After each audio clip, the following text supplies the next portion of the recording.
get into the from the beach, and you'll come around to that place, like that roundabout, and then go out through the golf course and then to State Highway 1. Yep. So I live on the white-ish 2-story house on the corner there. Oh, really? So, yeah, I was hitchhiking right at that roundabout, like right as you get onto Highway 1. There for so it's two roundabouts back is my house. Oh, two roundabouts back, okay. Well, basically just at the other State Highway 1. Yeah. My house, and you've got like the roundabout in the middle of the golf course. So this is all golf course. Yeah. And that's where I live, just on that first one there. So. Okay. Yeah. All right, no, I would have walked past that then, right? Yeah, you would have. Yeah, I walked right into town, yeah. Interesting. That's cool that you stayed at the beach. What was that like? Well, actually, just behind the bluffs there. So there was I think a wind coming off the east yesterday when I got there. Oh, cold easterly. But I was behind the bluffs, so the wind didn't touch me. It was actually, I actually had an offer from a local couple. I was walking around just like trying to find a way to the beach, and I walked past their house, and they kind of came out and said hi, and we were like having a conversation. They invited me in for tea, then they invited me to stay over, but it was still daytime. So I'm like, well, I'm gonna go for a walk to the beach to check it out. Yeah. And I got there and I found this beautiful spot to camp, and I love camping. I spend most of my nights in my tent, and I just really wanted to be out there, and you got a little bit of the surf sound, and I like that. Yeah. When I'm sleeping. And it rained a tiny bit last night, but it was really solid. There's nothing. That's awesome.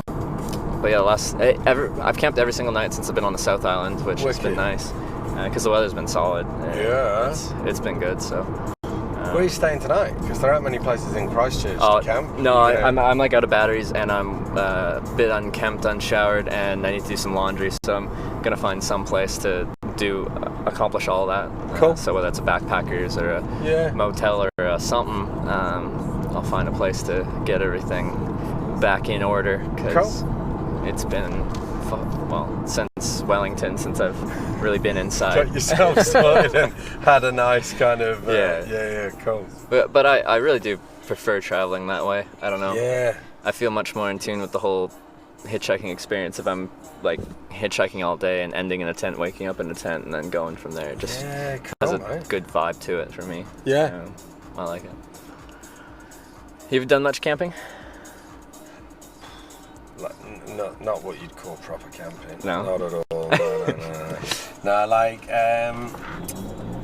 best time camping for me was probably, what would it have been, like New Year's 2009 maybe. 2009, eh? Yeah, New Year's 10 years ago. 2009. Yeah. My wife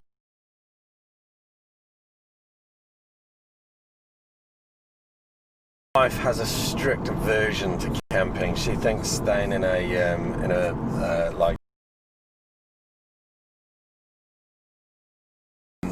I love it. Like I love waking up in a tent. I love doing all of that. Like we're talking about going on an overseas family holiday at the minute with like, and there's 5 of us.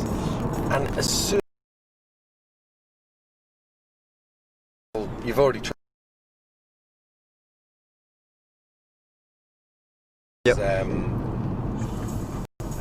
There's the coastal road. Did you come through Kaikoura? Yes, I did. I spent a night there. Yeah, awesome. So Kaikoura is wicked. The inland route is far more scenic. Is Absolutely stunning, yeah. And it's got some massive lakes on it. Yeah. One of them is Lake Rotuiti, and it is just a breeze to just go camping there. Like I think when we stayed there, it cost us. Sorry, I got crazy squeaky brakes. It's okay. What was it now? I think it was $7 a night for the tent, for the pitch, but then $2 per adult after that. So we were like $11 a night or something at this place, which literally, you woke up in the morning, unzipped the tent, there was a jetty, and what felt like 3 or 4 kilometers of lake surrounded by rainforests, like whatever. That sounds. And it was $11 a night, and it's because it's a cold lake. You just put your beers in the.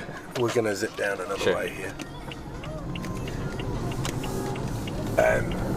You just chuck your beers in the lake there to cool it down. Oh, there you go.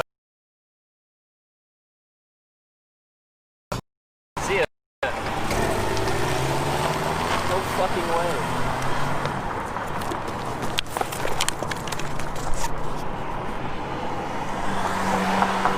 No fucking way.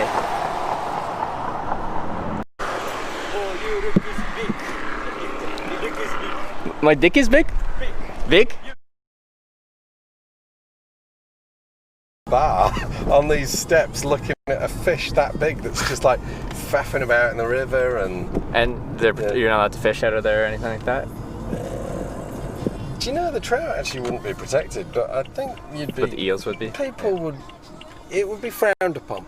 If you're right in the middle of the city, if you're just pulling right some carpet, there, just trying to pull out a a prize trout that lives in the area, I think, people would be a bit upset with you.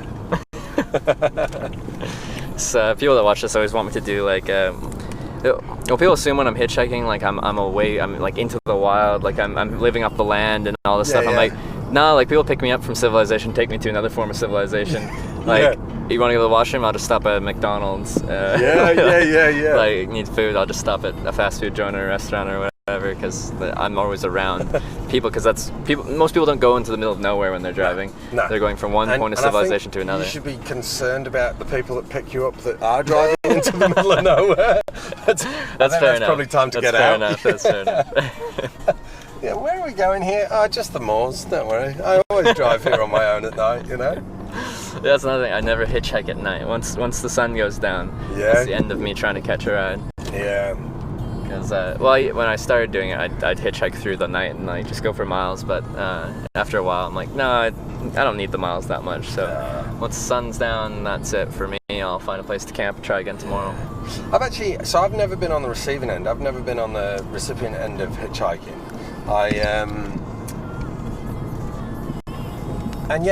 But equally, I look at it going like, fuck, I would actually love that. Like, because I just love the hopping in a car, chatting to new people, like, you know.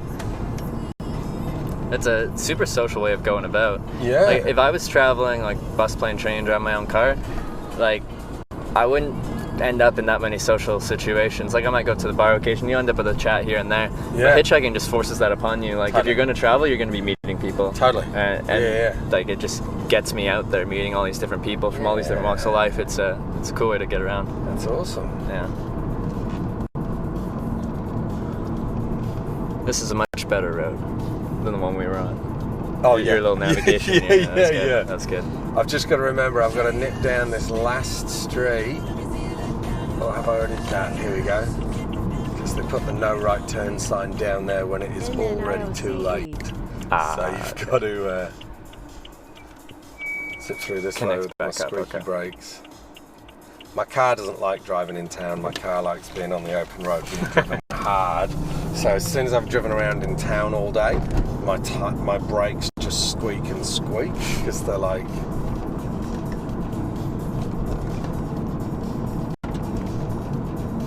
I need to like brake hard on them and get all the dust off them, but that wouldn't make for good videoing or it'd be entertaining. Or even a pleasant experience. Have you had this car for a while? I've done 15,000 Ks in it, and I've only had it for 3 months. So I did do about 600 miles away. You're on miles, aren't you, in Canada? No, we're on kilometers. Oh, you're Ks, okay, so 1,000 Ks a week. My mates all take the piss out of me because about 18 months ago I went and got a new ute, like, you familiar with the term ute? Yeah. So, like, got a Unibara, got a good one, it was all cool, big wheels on it, and then I just fucking hated it from day one. Like, it just never did anything I wanted. I drove 50,000 Ks in it in a year, didn't enjoy any of them, and it was just like, I've just got to get rid of it. So I just swapped it for this, and lost a fortune on it after a year. And all my mates were like, oh well, I shouldn't have done it. Shouldn't have tried to be sensible. While you're here, that's an interesting building. So you see the two towers up there? I do. Right, so they're from McLean's Mansion, I think it's called, right? And it was one guy, one big industrialist in the 1890s or something, or early 1900s, that or 20th century, that basically built that, and it is massive, and it sits on a piece of land that goes from that street to this street. Oh wow. And they've just bought it because it was already bad. It had fallen nearly derelict, and then the earthquake hit, and now there are people trying to restore it to its, to how it could be, which would be awesome, but you'll not make any money out of it, and it wasn't really true history of the city, but still absolutely stunning, and like just such an awesome. Yeah, and those buildings cost so much to bring back to like original kind of condition. But yeah, they look so cool, and you're like, oh, it'd be a shame to let it go to waste. So it's cool that they're restoring it, though. When you go and look, I'm sure you'll see the Arts Centre when you get to town. Yeah. Now, Andre Lovett was the CEO of the Arts Centre while they were doing the full rebuild, and that was between the cheap bits to bring back after the earthquake were $15,000 a square metre, and the expensive bits were about 20. So like every square metre, 20 grand. Jeez. Just to bring back. So, mental. Now what I'm thinking is, I'll wander into town, but I'm going to park here at the casino, so I can wander with you if you like into town. Okay. But I park for free at the casino, and my wife is out of date, so I can't park it on the road because I'll get a ticket, which I only noticed yesterday. So. Okay. Alright, but casino it is. This building here with the teeth, the smiles. Yep. So my office is the top floor of that, and then town is where the trees are there. So like that's the river precinct there. So it's like cool. a super short walk. Yeah. So the fact that I can park here for free and I won't get a ticket for not having a WAF. What's a WAF? Warrant of fitness on your car. Okay. So you know when you got to take it to a mechanic every year and make sure it's all mechanically sound. Yeah. I haven't done that. Oh, okay, alright. Alrighty. Sweet. Do you ever actually go to the casino? Nah, actually. It's probably for the best, eh? Yeah. Big backpack? Backpack big. Back big, yes.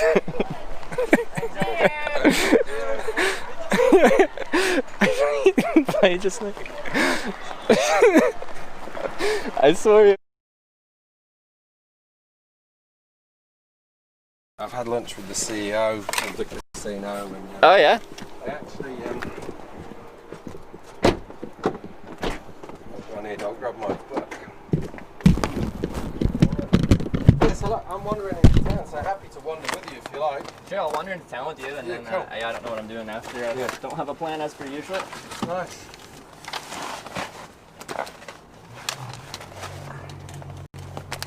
Yeah, so the cars here that have the pink and the sidekick on it, so that's three of them there and that one there. So that's my company, which is a, well, I'm a shareholder of a few of the others. An accountancy firm. Oh, accountancy firm, okay. Yeah, so we've got the top floor here. But we've got 5 other offices around the South Island that I go to and sell for and travel around. So yeah. Hence the 1,000 Ks a week, you know. So you don't work like as an accountant or anything, you work in more of a sales guy basically. Okay. So I'll do like the sales and the marketing for those businesses and then help the clients. Cool. Because I went to school for accounting back in the day. Oh, did you? 6 years ago. Nice. Yeah. And then I started traveling full time instead.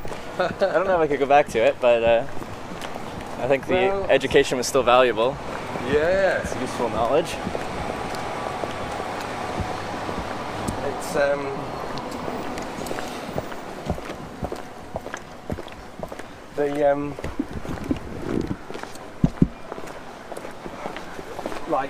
They got mine. It's the people side of it that's important these days, right? You know, you could be an incredible technical accountant.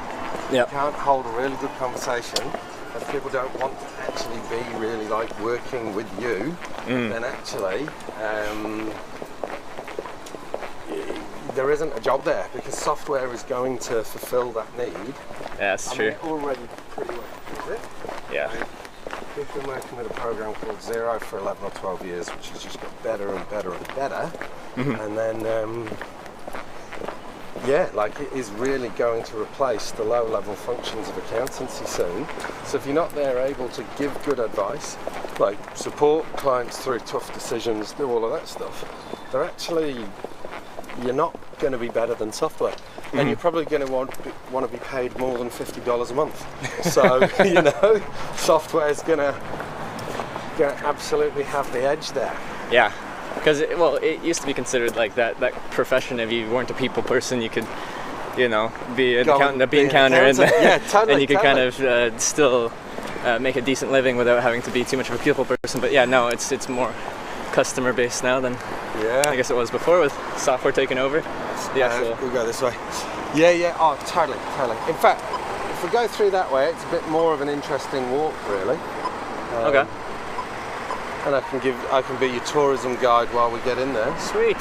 Although, funnily enough, my mates just texted me saying if I now wanted to go for a pint, 3K's that way. So we'll 3K's. So that might mean I end up back in the car, but I'm going to see someone in town anyway. So that's sweet.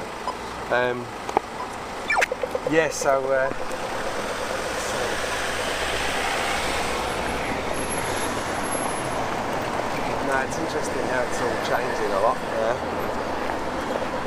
Yeah, you got to keep up with the modern way of doing things. Yeah. Nothing's the same. So we're just like 2 blocks off the river here? Sorry? So we're just like 2 blocks off the river here or something? Yeah. Okay. The river actually goes and bends around. So the reason we'll go through the arches, is you meet the river quicker and then come back around on it. Whereas down there, you're just walking down the main drag. So I see, alright.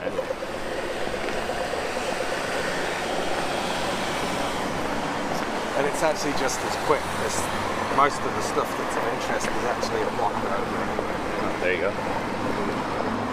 You said there's lots of like pubs and stuff along the river there? Yeah, loads of cool pubs, and then the Riverside Market's really awesome as well. And might end up celebrating getting to Christchurch with a pint or something. Awesome. So these were the old courthouses pre-earthquake. Yeah. So we've just moved down there. That kind of oval building there, there was a really incredible church there. And when the earthquake hit, that just flattened, and there were guys in there as well, which was pretty obviously disastrous for them. Definitely.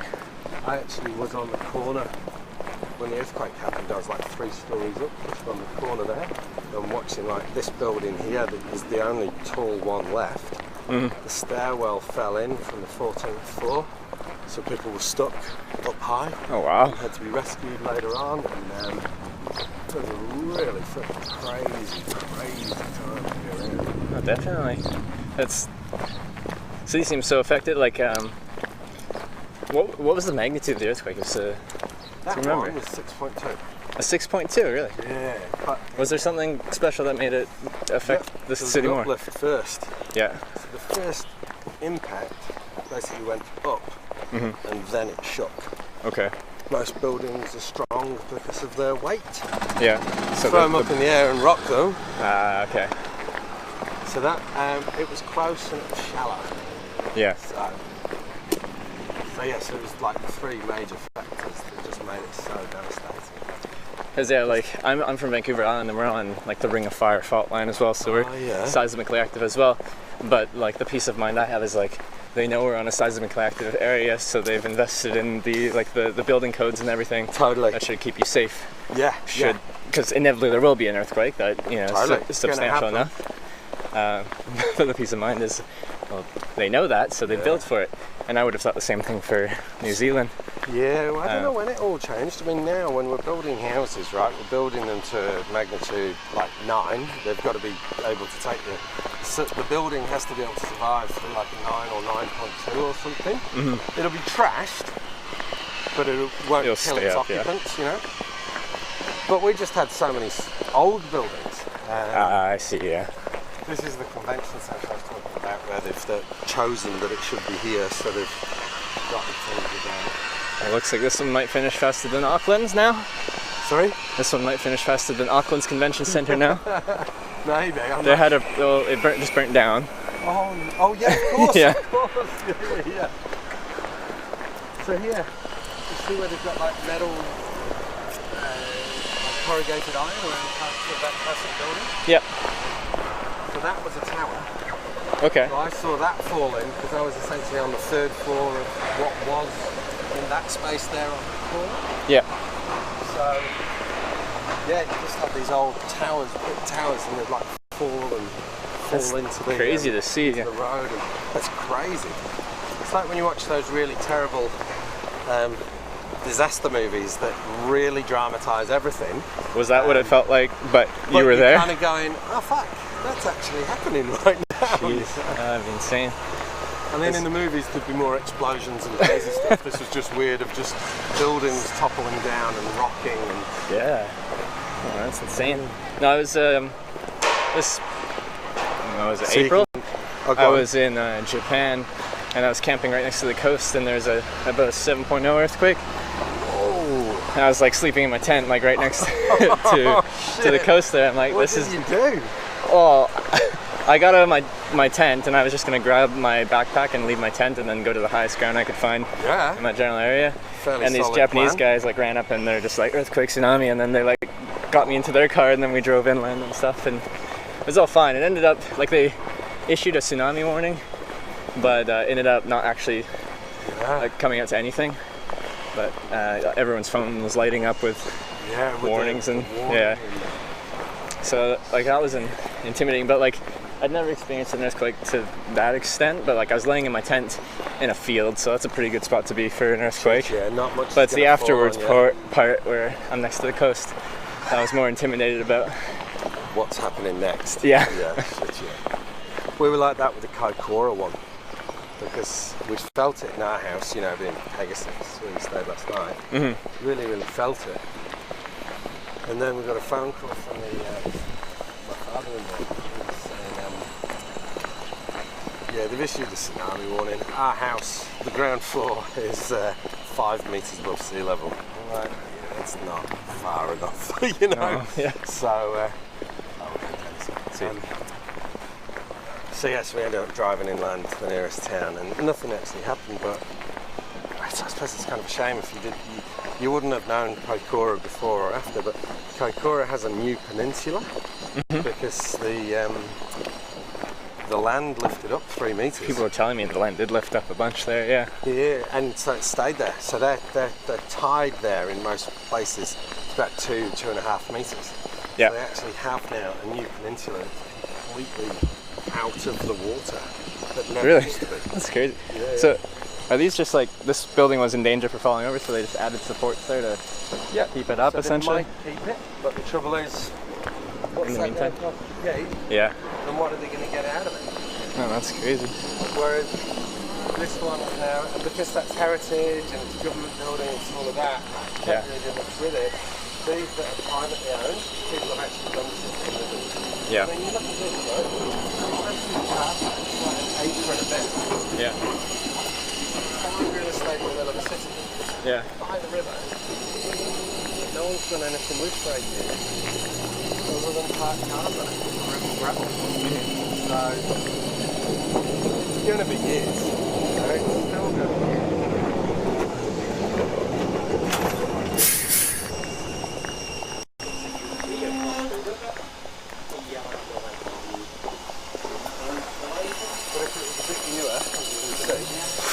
Concrete stuff.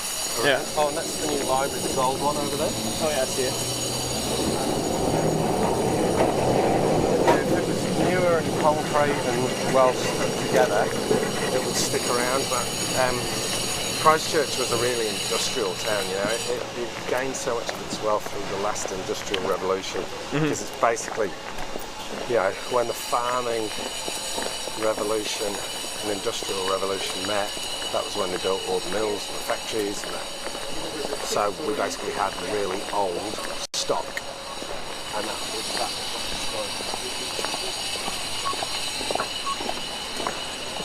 And there wasn't much going on after that? Like it was kind of just, it didn't boom after that, the Industrial Revolution kind of thing, like late 1800s? Had a bit of like a post World War II kind of boom or something, or after that, well, there was some nice mid-century buildings, some nice Art Deco buildings, some okay.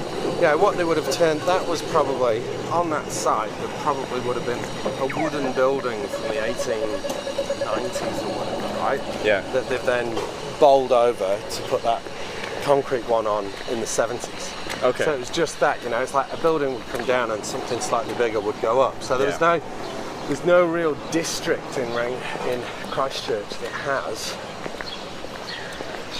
distinctly new buildings all with one style. So are all these brand new? Because they all look pretty. Yeah. Okay. Yeah, so this development, the guy that did this development was quite lucky. He ran out of money, but luckily his brother could spot him 53 million. Okay. So the casual family loan of 53 million. Yeah. Just so he could get a bit more bank finance and stuff. So now I was going to go for a pint up at the Craft Embassy. I don't know if you came. Yeah, I'd be down for a pint. Are you meeting a friend there, or you're just going for a drink? I was going to see Seth there as well, and then I might just end up nipping back. Back to meet your other friend? Yeah.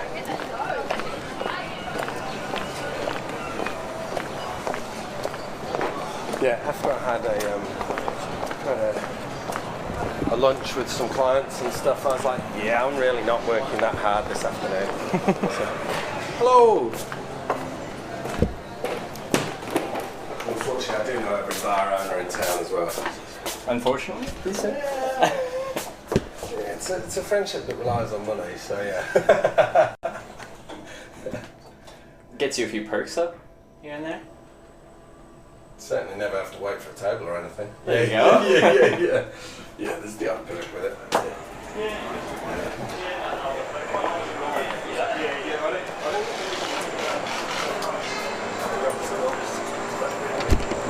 It's quite the door. People out.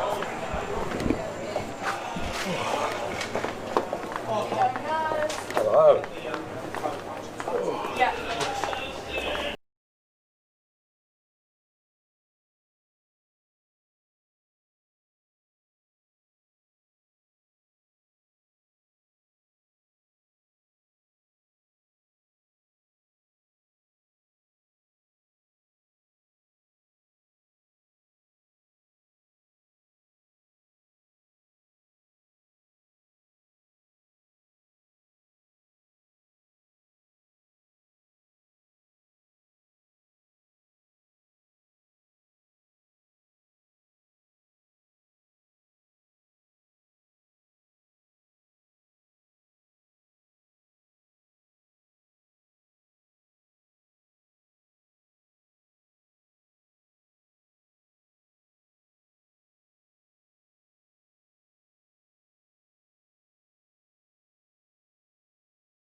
Because that was the big craze in like craft brewing for a few years. Yeah. And like I like beer, and I can have an IPA, and I don't like hate it. It's just I prefer to have something that's.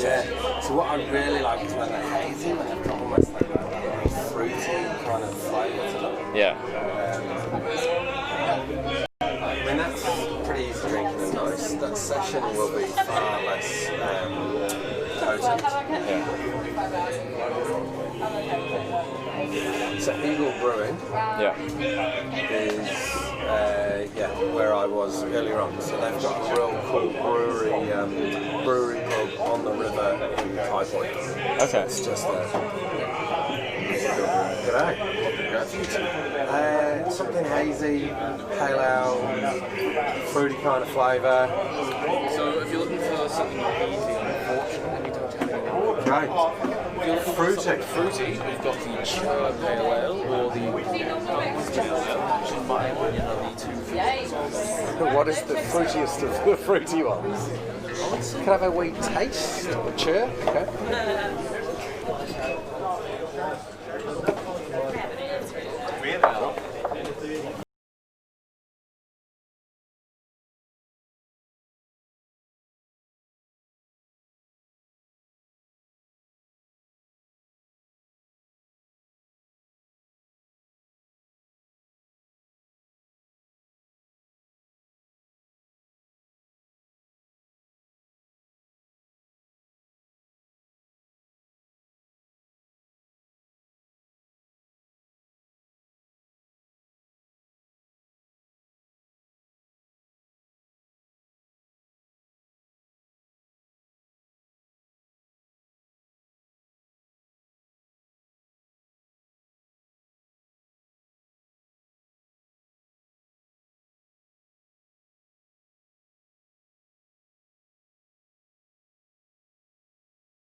This is all of my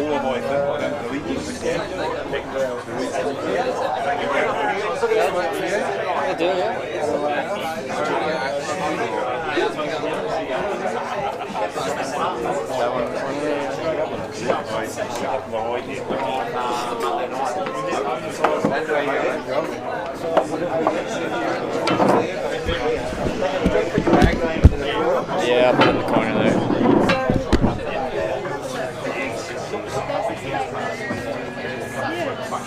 Yeah, is that somewhere near, like at the foot of the port hill? No, is it something, it sounded... I can't believe the temperature today.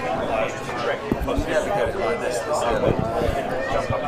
Well, you were having a day a couple days ago. It was something like 31 or something here in Christchurch or something on Saturday or Sunday or something like that.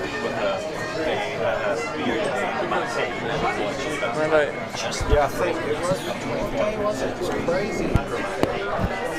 Actually, we had a day earlier on in there. Yeah. Trying to get the river.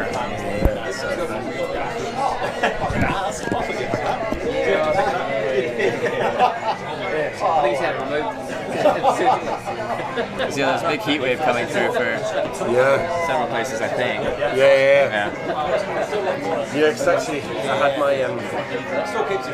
had my other car with me on Monday. Yes, Sunday was a nice day, and Monday it was really hot, and I had my other car and it's a soft top, and I left it in town at a mate's, and then I had to drive it back, and then I had to walk in traffic, and I was in my suit in the car in the sun, just getting like absolutely cut. So that would have been Monday. Was horrendously hot, but nice. But you know, nice day for shorts and t-shirt and at the beach. Not a nice day for sitting in a suit in a car. No, yeah, definitely not. And you're the car. Cheers. And the car with the spotty AC as well. Sorry. And your current car that you're driving spotty AC as well. Yeah. You're not good for the hot weather right now. Not good for hot at all. fact, that reminds me, I need to email Nick.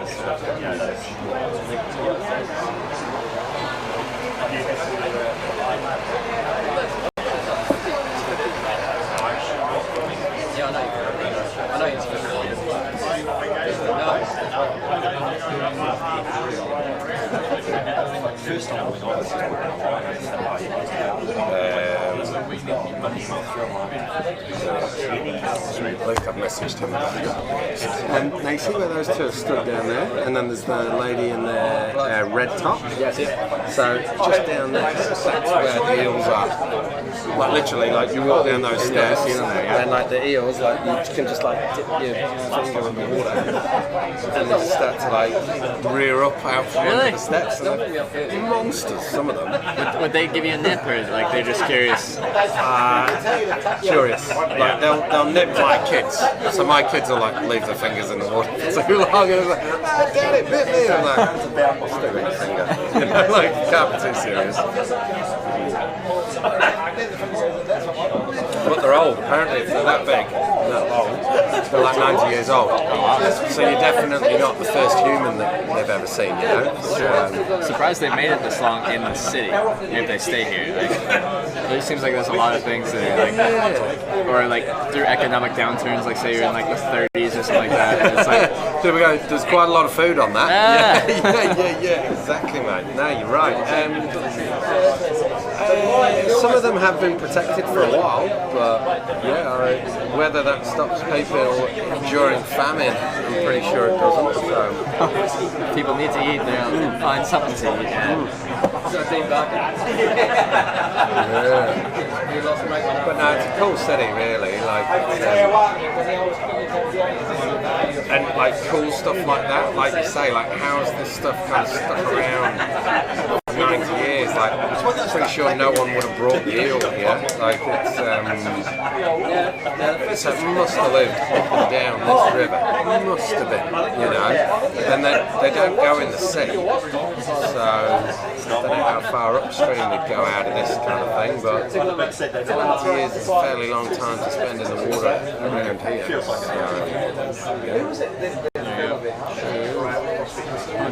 For your work, have you always been in sales, or did you kind of stumble into that? No, I've always been in sales. Since 17. Yeah. Did it just come naturally to you, or you worked on that? Sorry? Did it just come naturally to you, or did you have to work on that? It's a definite skill. Yeah, look, maybe I was just lucky that I didn't really have any others. So nothing was polluting my decision making, you know. I dropped out of college pretty early, so I did school. And although I was bright enough, just wasn't for me really. Left that pretty happily. Went to college to do art and design. Didn't really enjoy that so much either. And then got into the workforce at 16, 17. 34 now, and at 17 I got into sales, and it has just been that all the way through. So. I'm also pretty lucky that it's really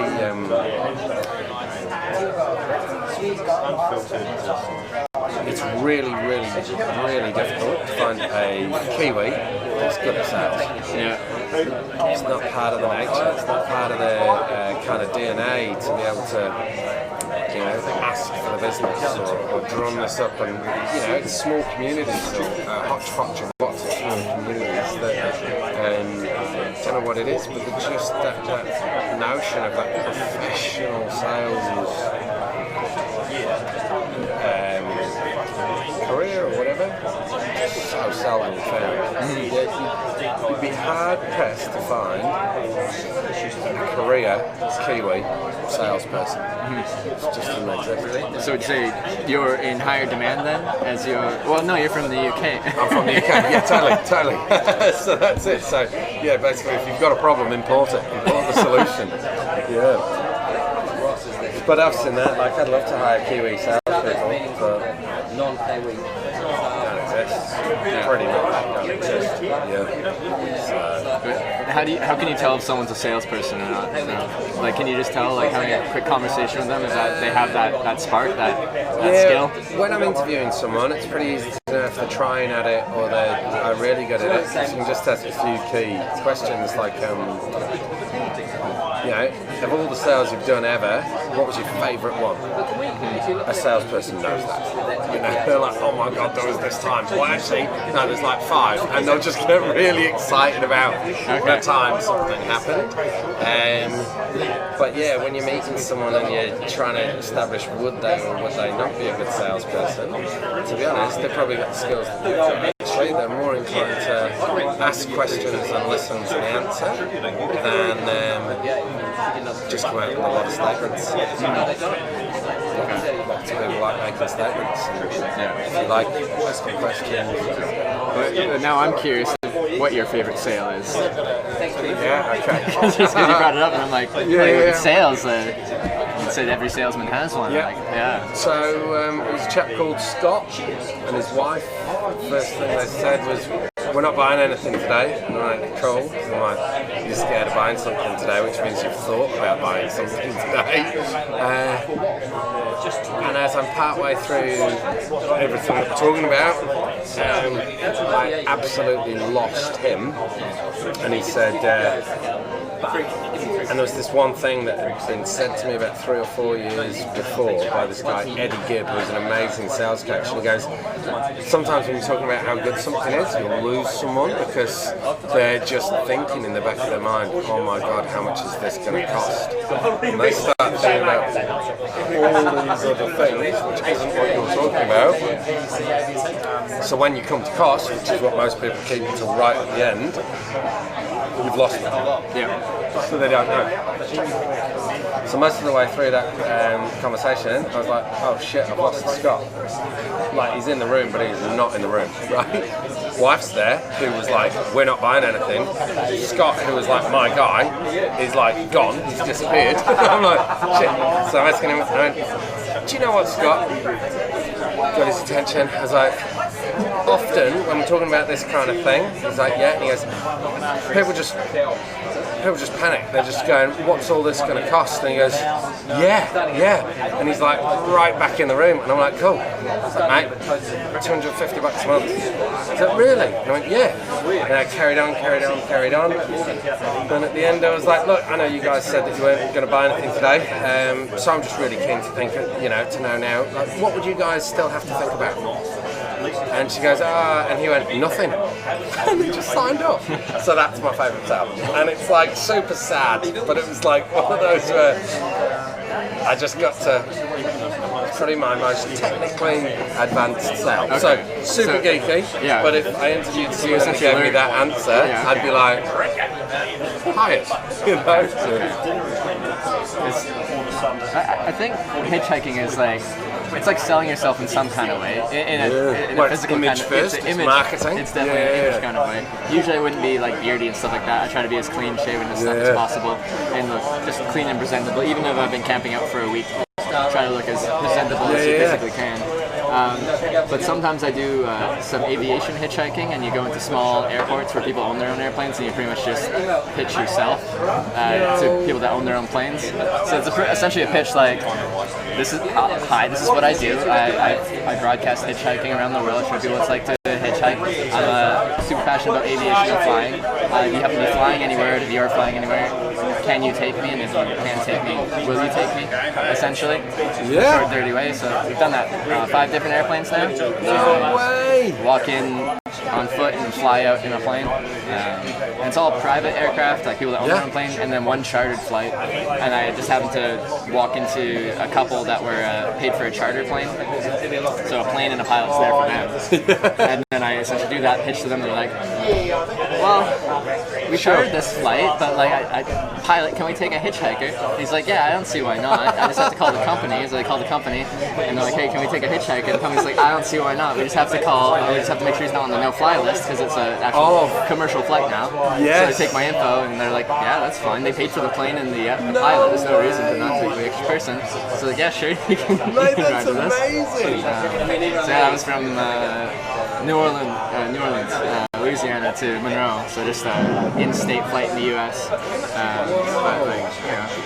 And what was this couple like? I mean, they must have been like pardon the phrase, but like a high-flying couple. Like they must have been. Well, he was a CFO for a company that made, I believe it was like part of the insulation that goes in like electrical wiring. So just the super specialized one material. CFO of this company, but it's used, I guess, worldwide kind of thing. So it's a large enough thing where he does pretty well. But they were living in Monroe. I think that's where the company was based out of, and they were planning on moving or buying an extra house, a new house in New Orleans. So they were flying out to check out the place, and no, I think they already bought it and they're renovating it now. So instead of like, because Monroe's an obscure airport, you'd have to connect through a more major place. They were flying normal commercial, and it would be like a solid day's drive. So they just they pay. I don't know how much it is. It's like an hour charter flight, but it's over. I know how much it is here. Yeah. Well, if you want a nice jet, it's $5,000. Like as a starting cost to go anywhere. Yeah. Oh, like no. You would be able to do that for less. It's a helicopter would cost you 2.5 or 3, but it'd take you more than an hour. Have you flown private before? No, you just know because you know people. We've got and clients you know that do it. Yeah, I've done like private-ish. I've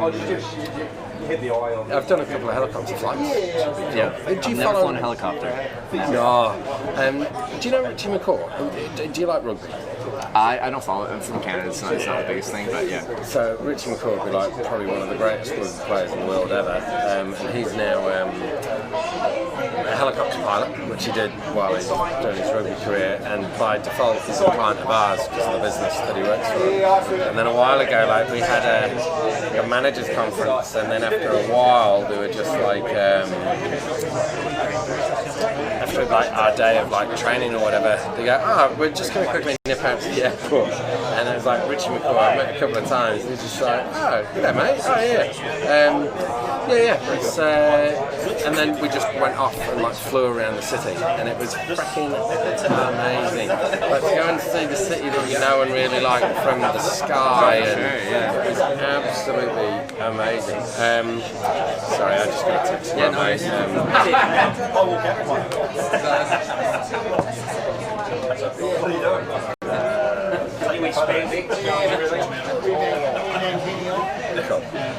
That's my mate now, who was here at lunch and is now over there, so I'll get to him in 25 minutes.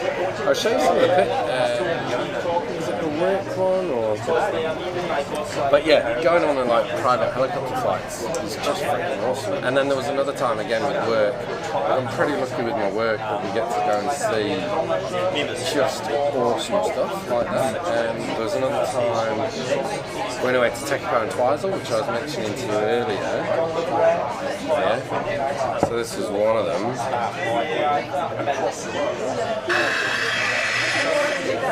That was one of the flights.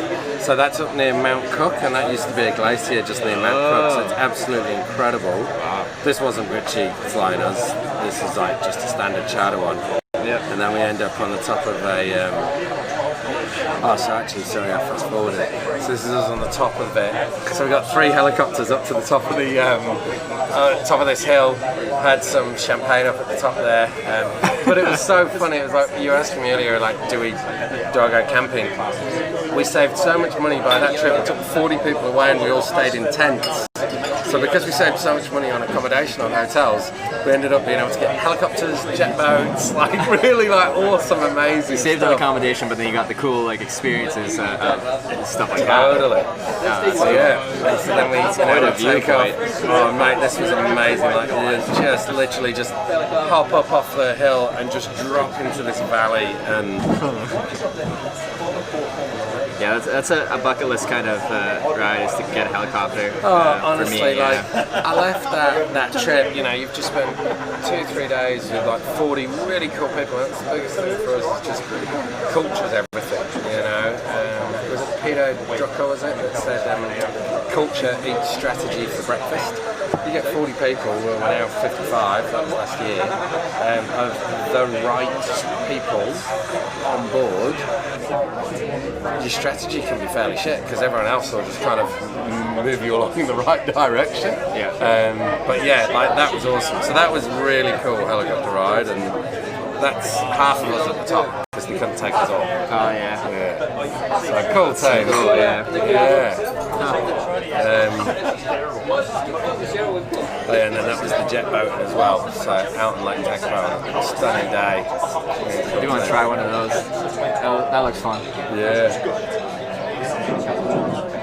But yeah, then I get to do loads of other cool stuff. So, do you ever watch Grand Designs? The UK Grand Designs? It's like, no, okay. Yeah. Like a television program? Or? Yeah. With Kevin MacLeod. That sounds familiar.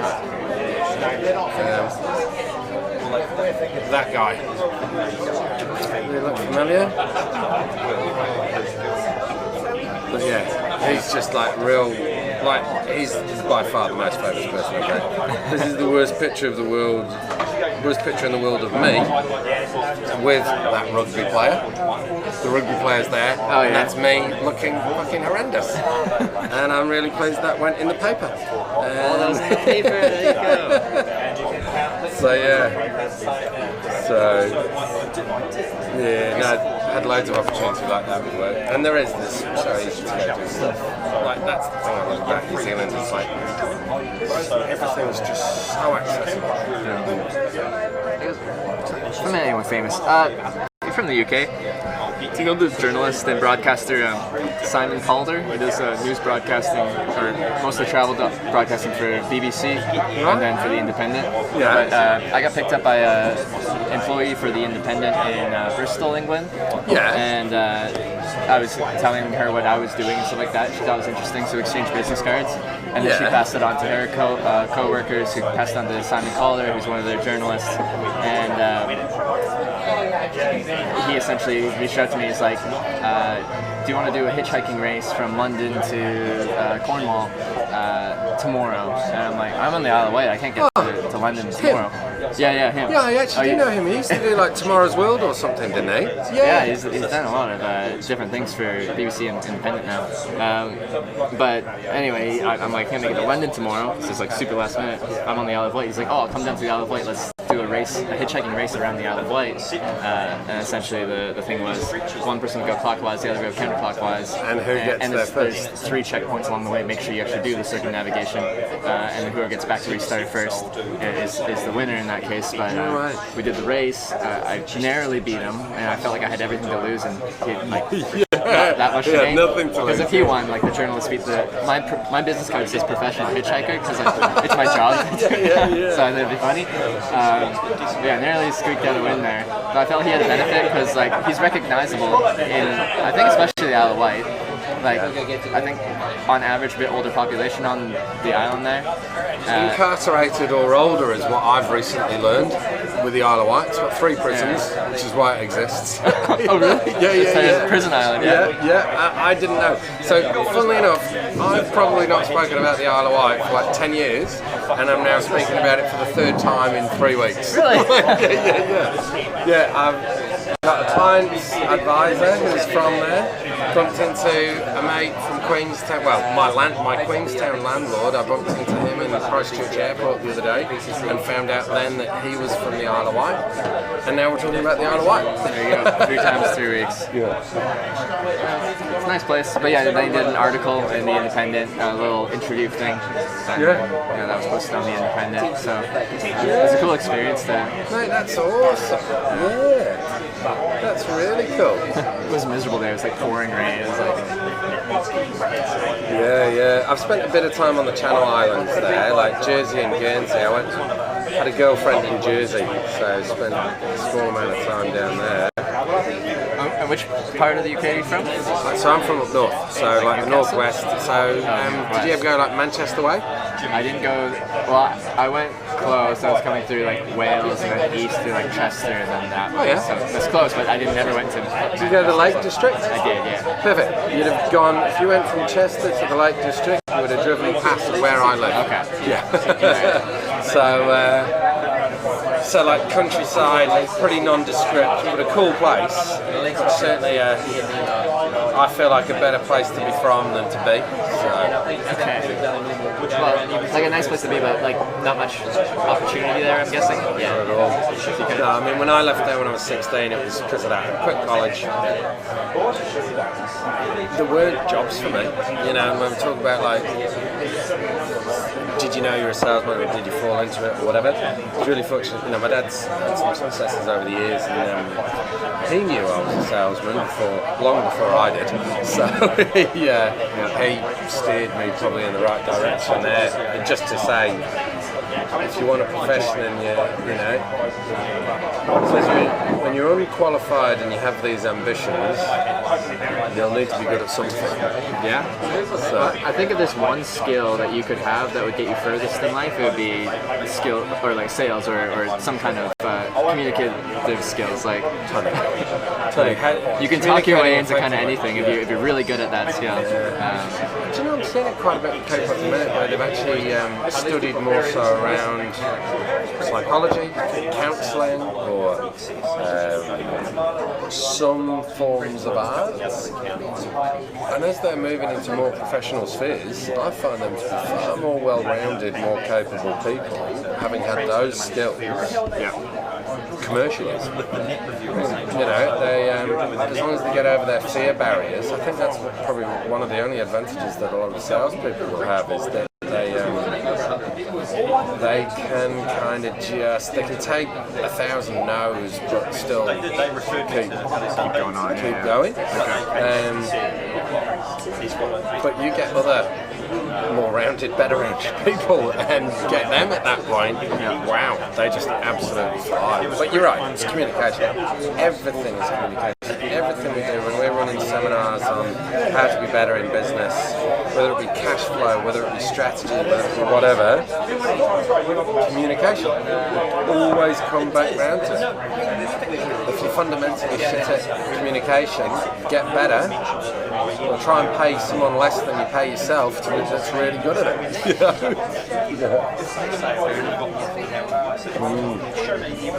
On that rejection front, I feel like hitchhiking is also very minor forms of rejection every single day, all day. Yeah.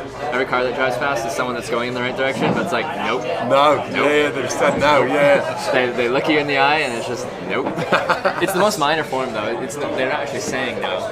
It's much easier for them to just keep driving rather than to make a decision to pull over and harder stop. To stop. Yeah, it's harder to stop and keep going. But still, every time that someone drives past, it's them rejecting you in some way, shape, or form. I've felt like it before. So you know where I live in Pegasus, right? Up at the top end of Wood End is where you often get people hitchhiking. And I'll drive past there at like 3 or 4:30 in the afternoon, and I'll be like, and I'm like, I feel like I've got to stop and tell them, hey, I'm only going there, you know, like I'm driving north, but I'm stopping here. There's like hand signals people do to kind of signify they're not going too far. If they're not going very far, like the train off shortly, they'll either point like down because I'm like staying locally, or they'll point left or right, kind of saying like they're turning off before you're actually getting there. I'm doing that, so and I'm you're actually locally. Yeah. It's kind of a sign that you're I'm not going where they really go. help them anywhere. Because, well, you're not going anywhere. So yeah, there's different hand signals people give you. Just to let you know, That's awesome. All right, well now I know. Now I don't need to stop the and hand chat. signal. Yeah, exactly. Just a quick little, it doesn't have to be down, it's just like left, right, or down. Tell them that you're turning off or staying local, essentially what that means. Shit, didn't even know that existed.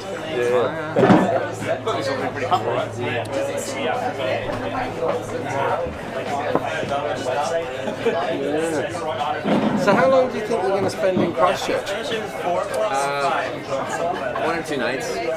I usually don't stay anywhere too long. But yeah, probably just a night or two. Yeah, cool. I spend most of my trips outside of cities. It's easier to camp. It's easier to hitchhike. Getting out of the city will probably involve walking a really long ways to find a spot to hitchhike, or taking public transit just to get to the edge of town. And then hitchhiking. I'll have to look at a map of kind of how the roadways work here, but quite often you have to, like, it's a long way to get to a good spot to hitchhike. Because you wouldn't want to hitchhike like right in the center of the city, because like, too much local traffic going. Staying local, you don't get the right type of cars. Yeah, everyone's local. Just looking at my diary, because I'm actually heading. When are you going to be wanting to get down?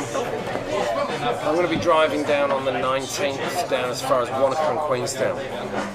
So Queenstown will be my 9th day, on the 19th. I'll be driving down as far as Timaru on the main highway, and cutting in and going. But that's like 13 days away. How long are you here for? Well, I might be in New Zealand until mid-December at the latest. I might leave before then, but I don't have too much of a plan, nor do I like to make too much of a plan. It's nice with hitchhiking, as it is quite random to just have that freedom. Well, even if you find yourself coming back up, I'm driving back up on the 20th. Okay. You know where like Wanaka and Queenstown are, yeah? I know familiar with it on a map? Yeah. Yeah, so I'll be heading down there, then back over. Funnily enough, another all-black rugby player hosting an event on the 19th, and then so my mate I was having lunch and beers with this afternoon. So we're gonna sit down there, and then a couple of days of meetings, and then zip back up again. So will you be back on the swing? I'm going like down and around, and then I'm probably gonna hitchhike all the way back up to Auckland, and maybe go to the northern tip of the North Island. I did just head straight south out of Auckland. So I'm trying to go slow is what I'm trying to do. I have a tendency to like go, but I'm trying to like manually force myself to slow down a bit. That's why I stopped in Pegasus yesterday. I had a ride into Christchurch, but I'm like, I'd rather camp tonight, and it'll be nice to camp next to the coast and stuff. So that's why I got it there. It was a good opportunity to camp and slow myself down, so I don't get here. But so I might be in the area, but I'll give you my give me a card. I've run out, so and I've been having a long debate with all my business partners today about getting the next ones. So cool. And hey, I actually better meet your friend. Sweet. Well, it's been cool having a pint with you. You as well. I really appreciate you stopping for me. Oh, look, you definitely helped me out, so it was fun. Awesome, mate. Hey, bloody cool. All right, wicked. Take it easy. Cool. Cheers. See ya. Bye. Have a good one.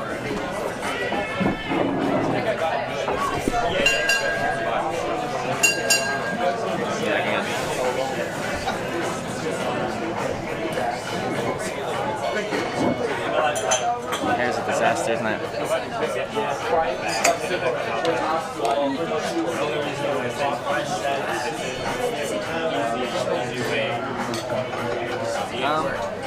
Alright.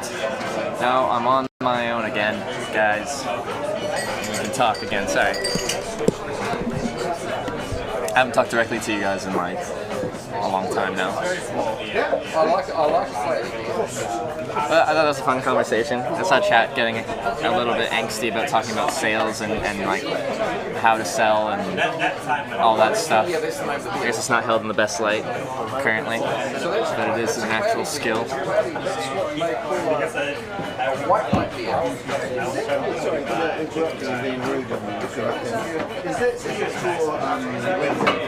Well, that was just an email, but I haven't missed much. I feel like an hour ago I missed Barry Bot Cheeks 2-month resub. Nice. Thank you. So I can actually go into it and tell me But yeah. So we're in Christchurch now. We're in a good area. We're next to the river with the fish down there. Maybe we'll walk down there. He said that quite often eels are hanging out right next to there, so maybe we'll see that. I was just talking to my mom about you on the phone. What were you saying about me to your mom? Was it nice things? Cheers to Christchurch, by the way. Cheers. Almost empty beer, there's still beer in there. Cheers, guys. salespeople. It's a legitimate skill. Alright, so we're near the river. Lots of bars, coffee shops, banks. It's down here. I don't know what to do now that I'm in the city.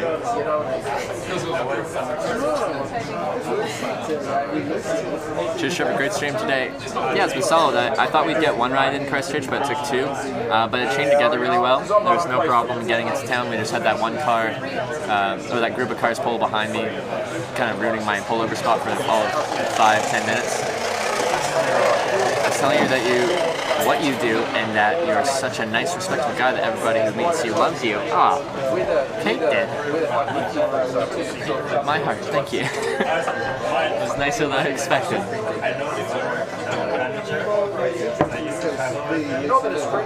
That's much nicer than I expected. Not that I expected it to be not nice, I just didn't expect it to be that nice. Alright, Christchurch. Yeah, we're totally central right now. But I have no idea what to do now. I guess we can look to see if we can find a place to drop off my bag and stuff. I'm guessing, like maybe it'd be nice to just walk around along the river for a bit. It all looks pretty nice here. These botanical gardens and stuff.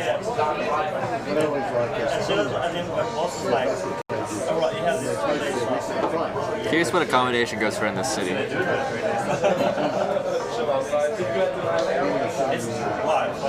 don't have a single bad thing I can say about you. Anyways, oh, thank you. You're so nice. Very nice, thank you. It was great at first it was really started, and then the came to guys for 2 weeks, and then a week after that, he got injured, he was going to kick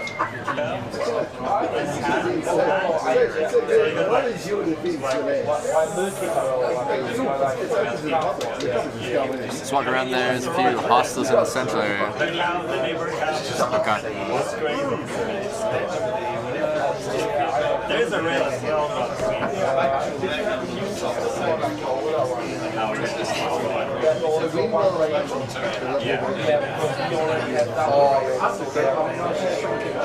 I got kicked in. And that was like 5 a.m. And I was like really prepared. Like I already anticipated this cap. It's really hard to fit anything else. I don't know for some reason. I haven't been sure. And then reached like here, and I was like, I couldn't reach over. But I mean, that was only for like a few minutes. So I'm just looking at what's around here as far as potential places to stay. You'll just be back. I got back and then I started copying it.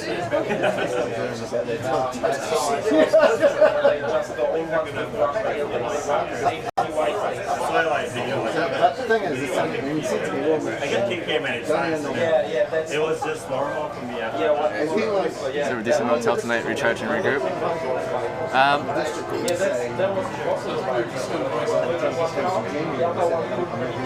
No, we've been hitting it pretty good the past few days. Camping the last 4 nights.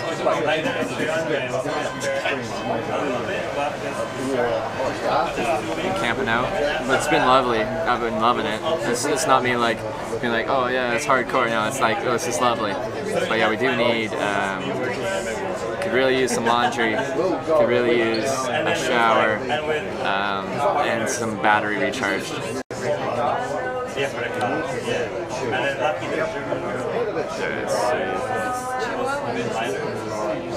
After that 5 weeks, we got extended 2 more weeks, and then like, it's pretty much like, it was just regular for 2 weeks, and then I didn't do anything else.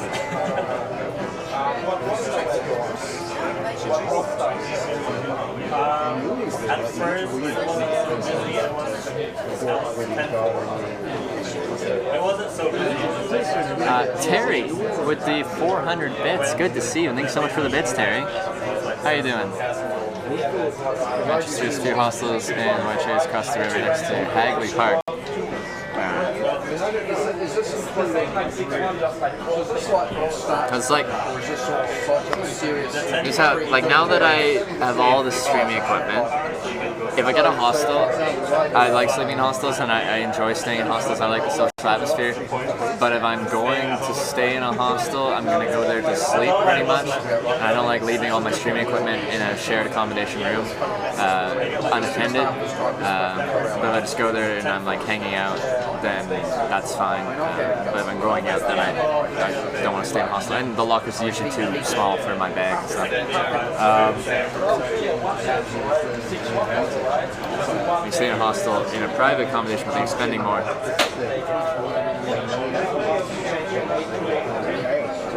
Been to camping spots recently? Yeah, we've been. Oh, yeah. I loved last night. That was a good spot.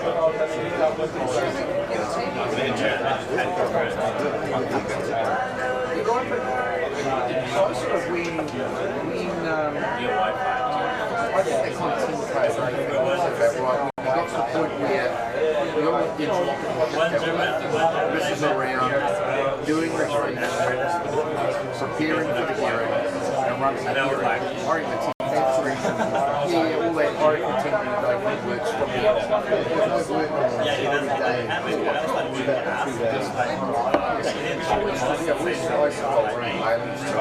I wouldn't go there if there's no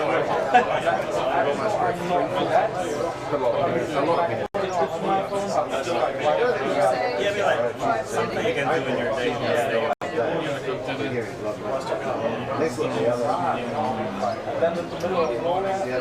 That's why I asked my boss first. Like, before I go there. Sorry.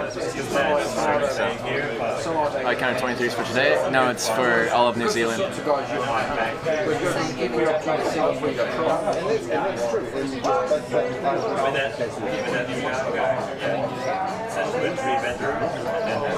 But the guy that owns that hotel there?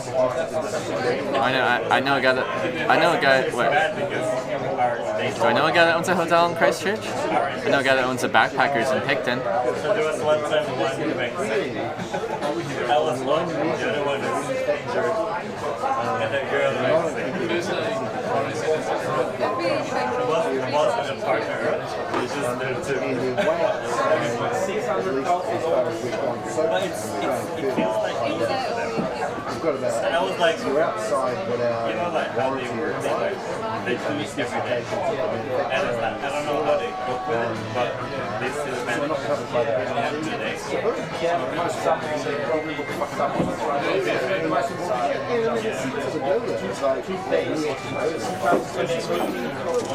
yes, and that was that time was my one. I just really wanted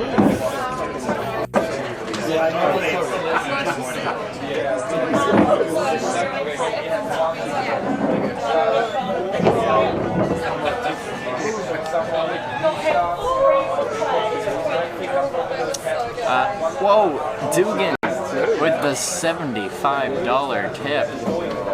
Put this towards a room with laundry service. Yeah, laundry. We'll make sure wherever I go has laundry. This is the key thing here. Dugan, thank you so much. Didn't you already tip $25 today? So thank you for the $100. Thank you, Dugan. Appreciate the support. Holy. Come on.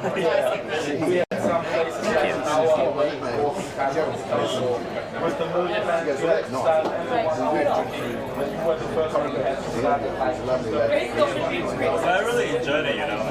Thank you very much. He's in quiet away from the city I'm sure the rates are a bit high in town. Yeah, I'm trying to see kind of the range we're looking at.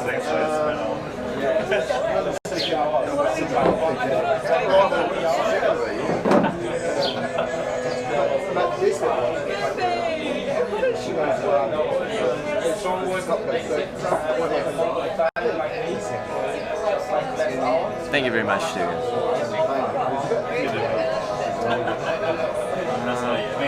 I really enjoyed it.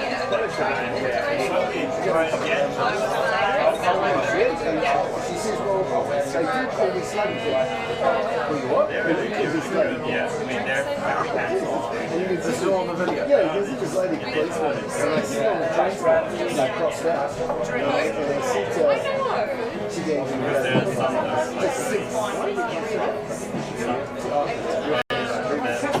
decent looking place is around $75 New Zealand dollars. That's alright. It's pretty good.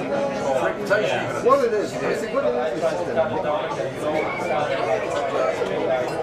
oh, I mean, even in India, this is the thing most people I had no memory of the night.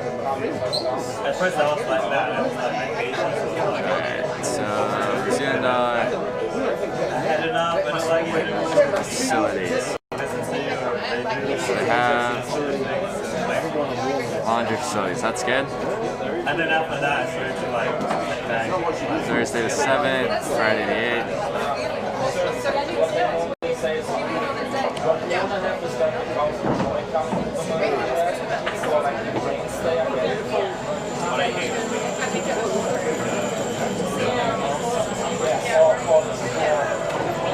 It's really reasonable. Lovely round of half round of golf at It's not too tonight. I played twilight with It's really reasonable. Right, right?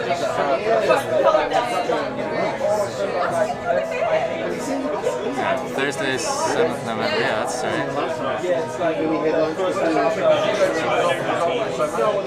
like an old ones that were like, alright, come on, let's get over there. I'm already here. I'm ready to get me. Oh, it's Great sector, let me know. No, like, I think I found something good. I think this will be solid.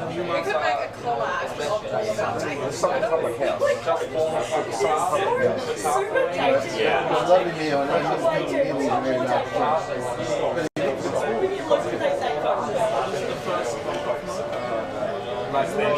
it is a very nice we've known each other for about 16 years.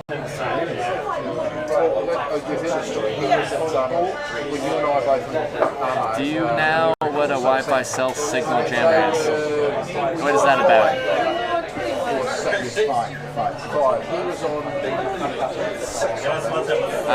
Businessmen doing business things for business?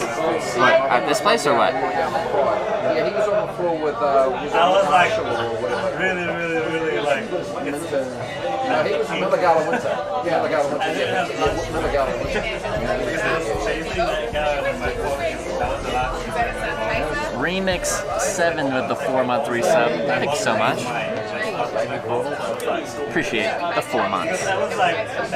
So we've known each other before we were still literally poor. Well, teenagers. So we're accountants. So we would do lunch every Friday.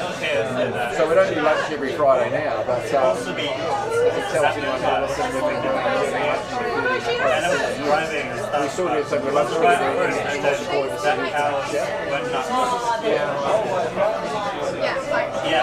So Rosie's feeling lucky with bloody quarter up the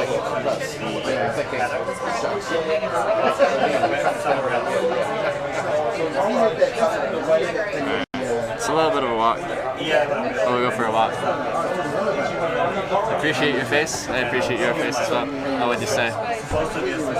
Well, man, it's a good one. It's cool. Thank you for the resub remix 7. Even my phone is like, told my last class, I had a lunch. I lost my phone. Yeah. Look around the bar. I don't like pointing the camera at a bunch of people that aren't here to have their camera pointed at them. So I generally point at myself. And when I'm walking around, I put it on kind of just facing up. My boss like, yeah. Anyway, let's head out of here and start walking that way so I can drop off my bag at least. But we can walk along the river for a little bit here, heading... I'm not sure how much they pay for that, but we have like... Oh, this is so, which is that way, I think.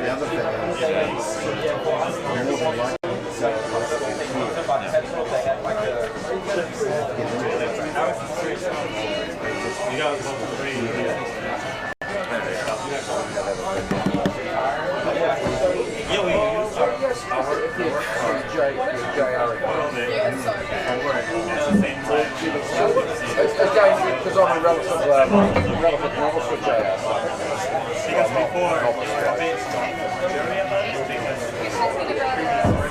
So what steps would merit? He doesn't have to be social steps first, does he?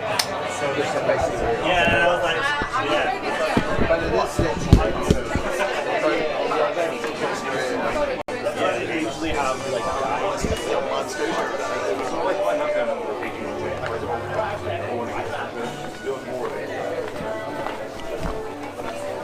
Thanks.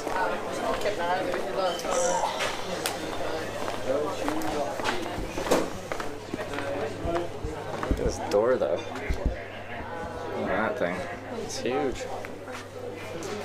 Oh, that is a heavy door. Work out.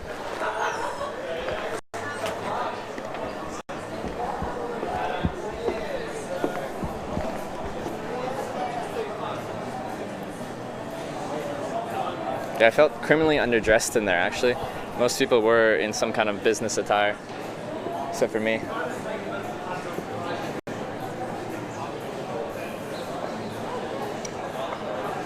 There's stairs, I gotta take the elevator. I like stairs. It's good for you.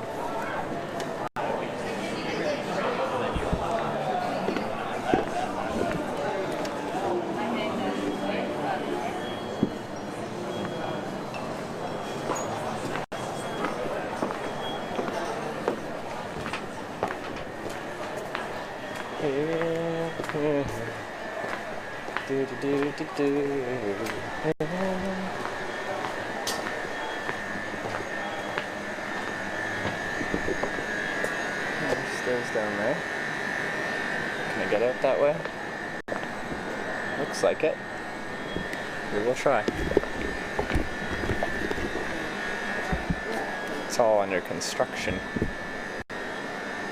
Wonder what this is gonna be. Be more bars.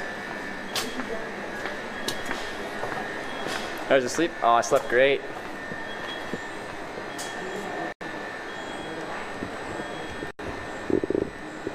Steve's jobs, never one thing the shirt like yours in jeans or khakis and the second bird 99% of the time. Well, yeah. Sometimes I like dressing up though. I like wearing a suit. Makes me feel fancy. Sometimes I like feeling fancy. Most of the time I don't. Just do my thing. And a pair of tan pants and a long sleeve shirt.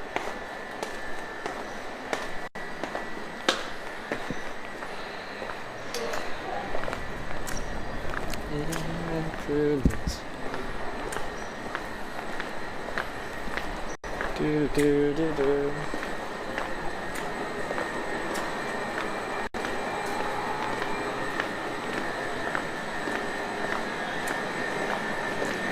Isn't required for your lifestyle? Oh, absolutely not. No.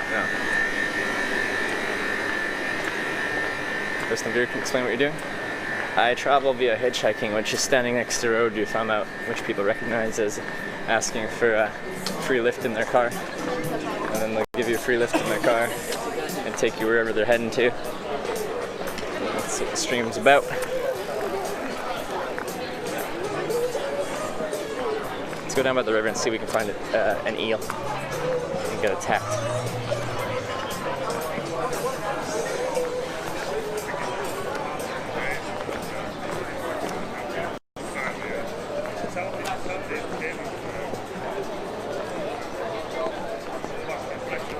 We found. Ooh! What is this? Is that like a blue-billed something?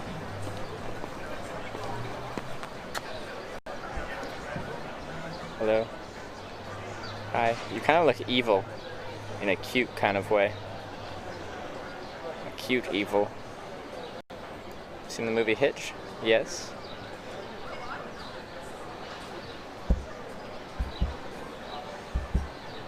Anyway.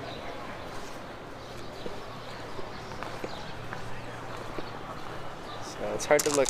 Oh, okay, just kick some rocks in the water. It's easier to see if I face this way. It's kind of murky, hard to tell.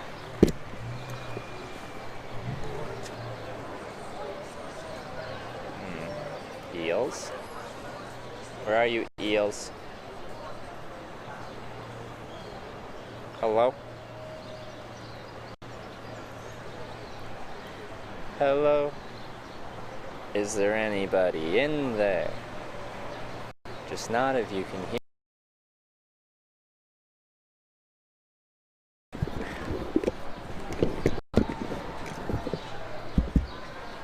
Do I? Is that what's required? There's a bunch of poop. Oh, I'm scared. It's nice and cool.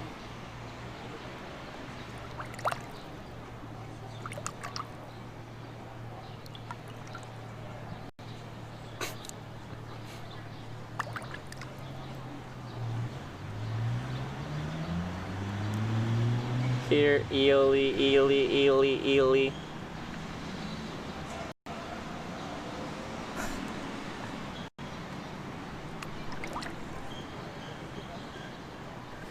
I don't think they're coming.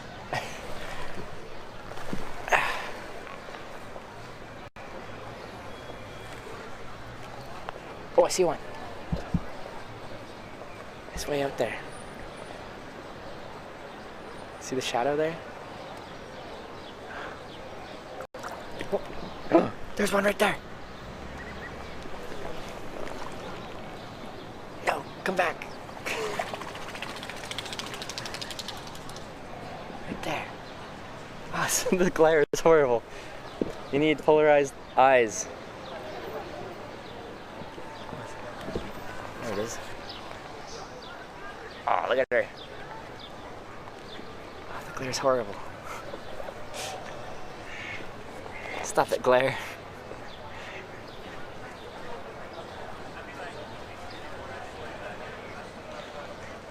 Look at those. Cool. It's an eel.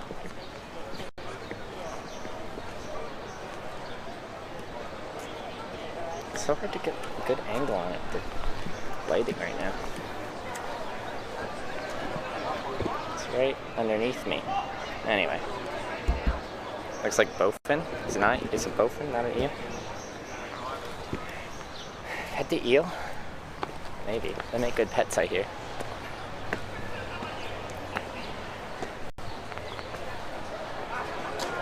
Is that a fish right there? Yeah, it's just a fish over there. Wow, this river's alive.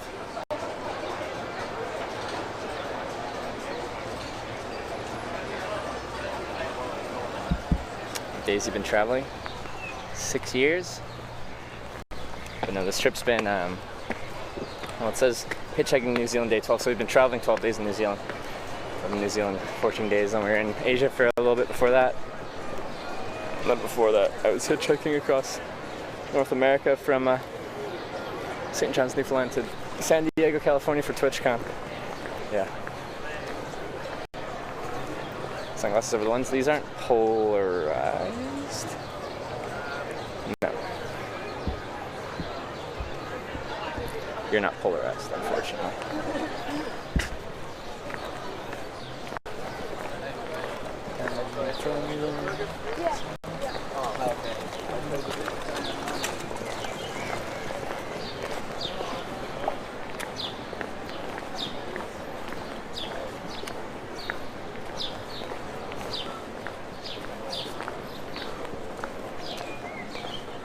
Bridge of Remembrance.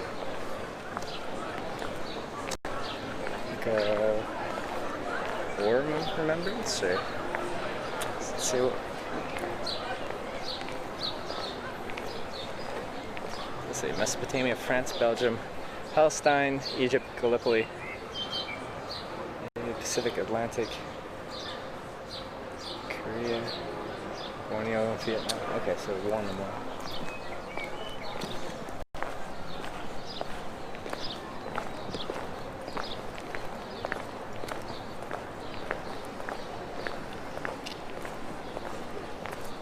Did Trevor escape the sales guy? What are you talking about? He was so nice.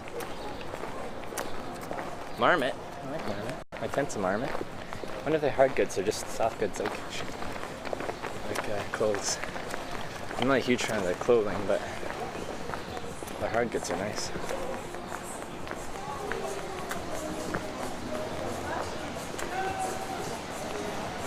Jackets. It's all clothes. It's weird.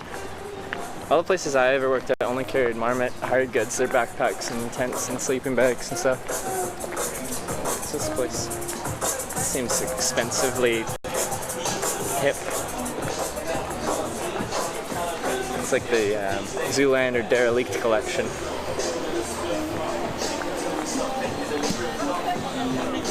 Shaka Bros. Looks nice. It is happy hour. Wait, what was happy hour? Doesn't say what the happy hour special is, but it is happy hour. Let's see. This place seems cool. I'm gonna go sit out in the park. Whatever you get here. This Riverside Market only opened a few weeks ago. Oh, okay. This is pretty nice.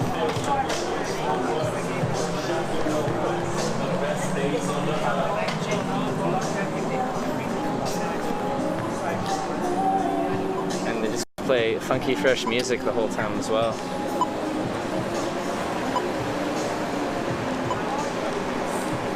Oh yeah, there was a burger joint here that everyone said I had to try, right? You getting dinner? Eventually. I did have a very, very large lunch. I guess I gotta go.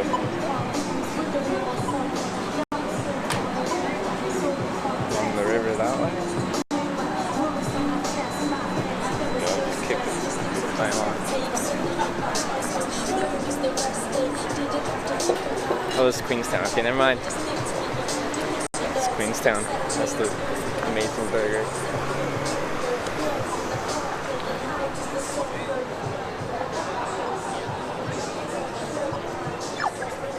For lunch, a whole large pizza and a muffin and coffee, double coffee, 2 coffees, 1 iced coffee, 1 hot coffee, all the coffee. Dog likes watching your streams too. Yes, yes, I have dog's approval.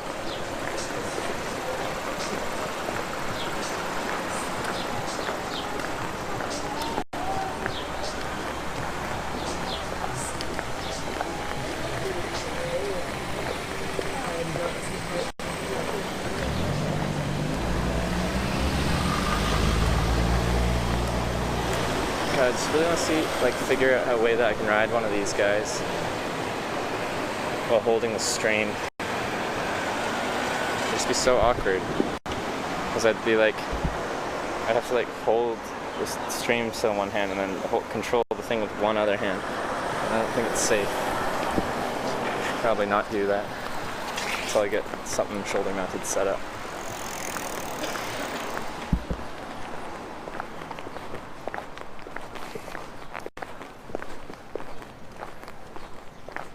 Be a fun way to rip around the cities, though.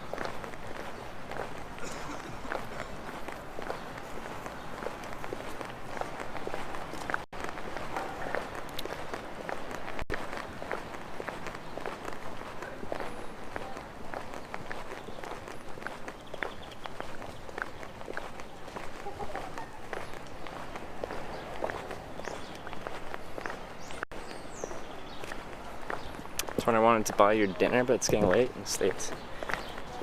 Yeah, I'm gonna drop off my stuff here, I guess, then probably find a place to grab a bite for dinner. Probably won't be on too late because I'm gonna do a bunch of laundry and stuff. Some places cut off laundry pretty early. They want you out of there by 8 or 9. So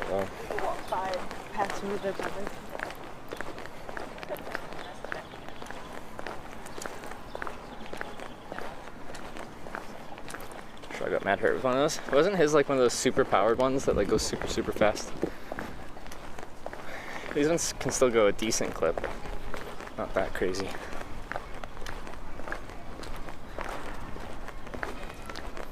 Get drunk. seems a mix of people that promote drinking and other people that are like, I think you drink too much.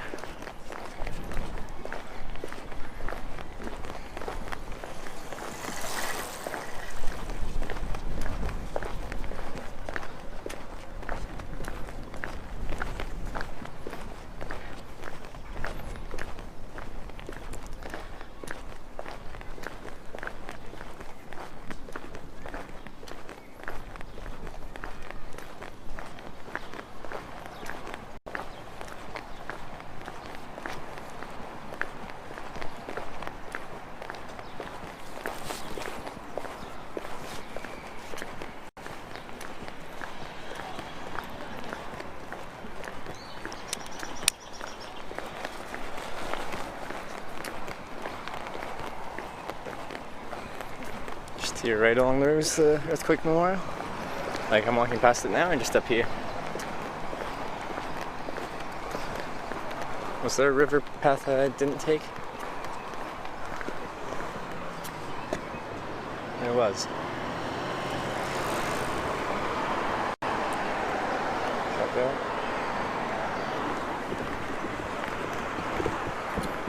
There's another duck. I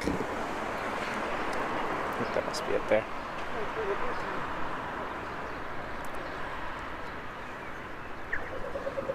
It's one of those ducks as well. Oh no.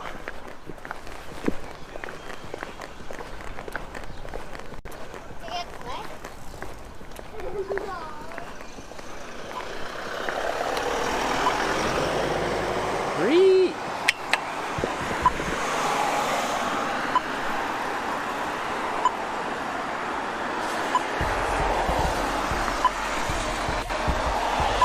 Selfek with the 5 gifted subs.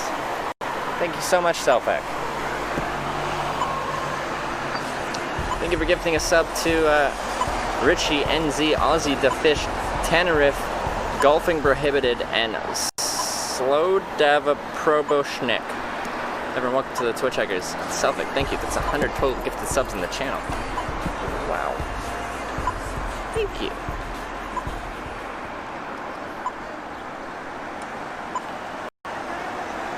Thank you very much.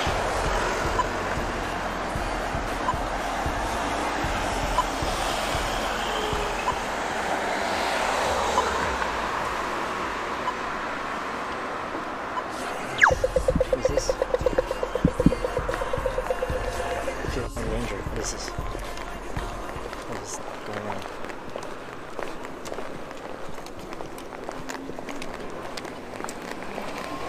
I feel in danger. Oh, what is this bin? Oops.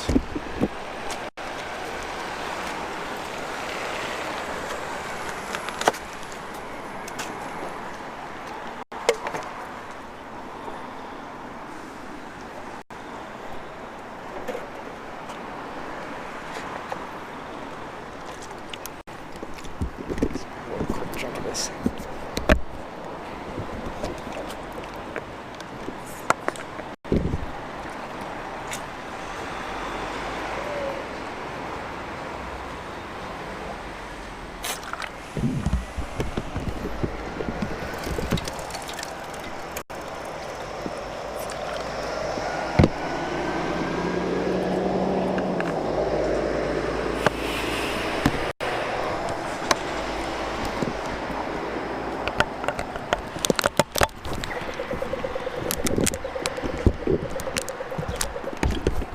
Sorry. I've been carrying a beer in a McDonald's bag around since yesterday evening.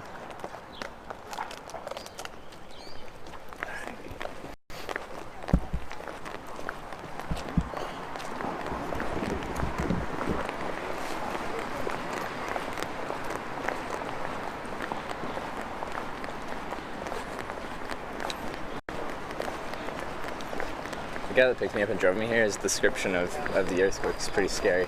And he was like on a corner kind of downtown, and he just like could see outside and could see some of the older buildings around him just falling, just crumpling.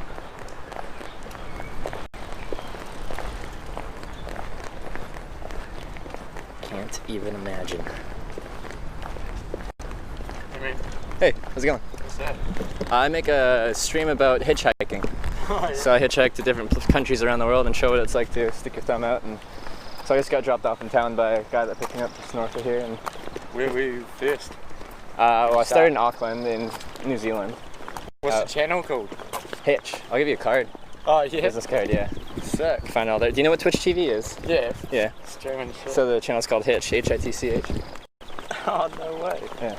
Who do you watch on? Or do you watch Twitch? Or you just know? No, I of it? don't. I just know my mates like game on it and stuff. You know? Oh yeah, you can tell them you talk to the hitchhiking streamer. Are you pretty popular? Well, I'm the only one that does this. Almost everyone does video games. So you got a few followers and stuff. 70-something thousand.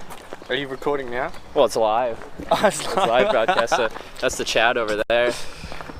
People watching, and then Oh, yeah. that's the whole thing. Hey, Mum! No, she's not watching Twitch. Eh? Maybe she is. I don't know. There's some others watch this. She better be at work. Fuck, you know. She's slacking off at work. Yeah, I know. I'm Twitch. Eh? Shit. Where you going now?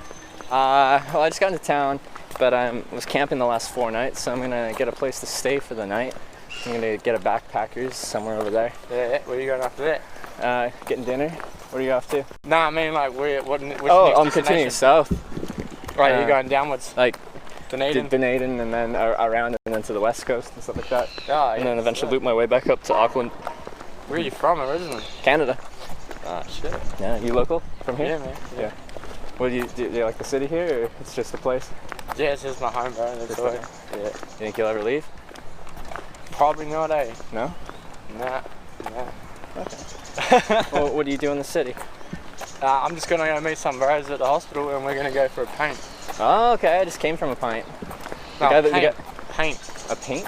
Yeah, like that's it. Oh, like spray paint. Yeah, man. Oh, okay. Yeah.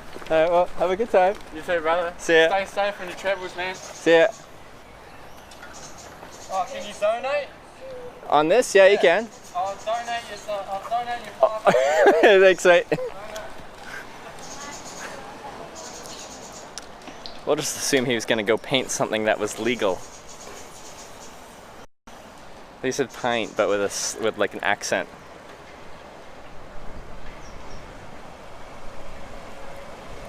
Well, shows you how much I know. I've never heard someone call spray painting, tagging, or whatever you call that, going for a paint. Has anyone heard it called that? No, you probably have.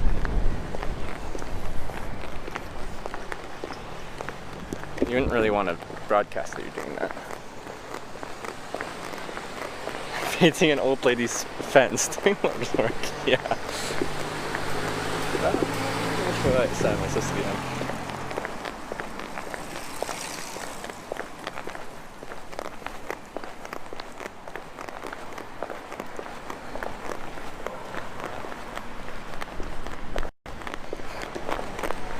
Anyway.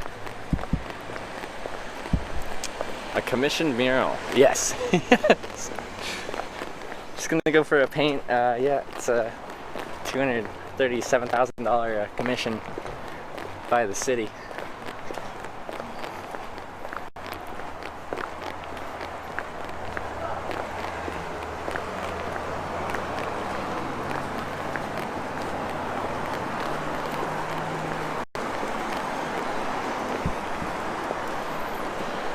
Porsche dealership.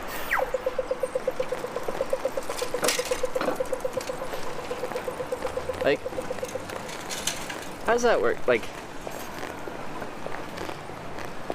I feel like if you're like an investigative journalist or you do like some YouTube stuff, it's totally okay to like film illegal things as long as you're not participating in them yourself. I feel like if you're just a third-party observer and you're not promoting it, I think you should be able to film illegal things. But I feel like you get in trouble on Twitch filming things that are objectively illegal.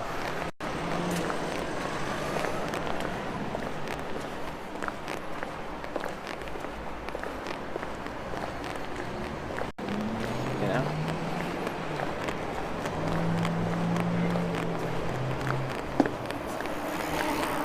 I got picked up by someone and they're like, I'm gonna go do some spray painting. I'm gonna go for a paint. He was like, do you want to come? Do you want to see the work? I think because they were gonna do it anyway, and I'm just a third-party observer filming it. Like, that's just showing part of life and not participating.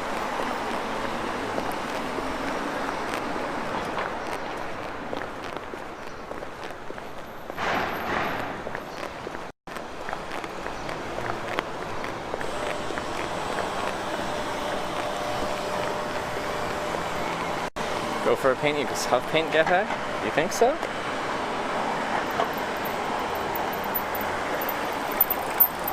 Like, I guess it's possible.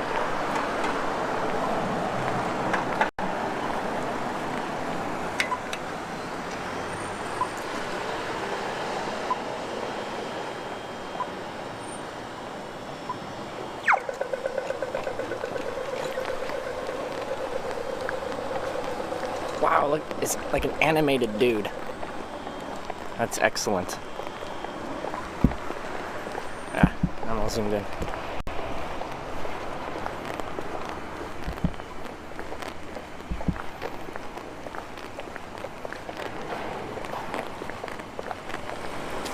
Where am I?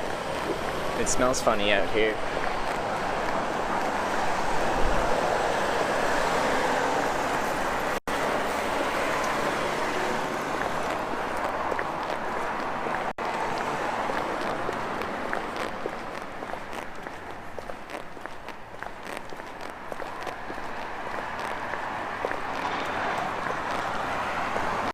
When a reporter goes into a drug den, it's supporting the facts as they are. See this here, documenting the world. Yeah, like, I was about to say, like, I'd like to be able to do that. Like, I don't want to do that, but like, you hit check enough, you're gonna see illegal things. If you do anything outside in the world, you're gonna see illegal things. But when I'm broadcasting, I'm like, oh, I can't show that either. I feel like if you're just documenting it and you're not participating, I don't know.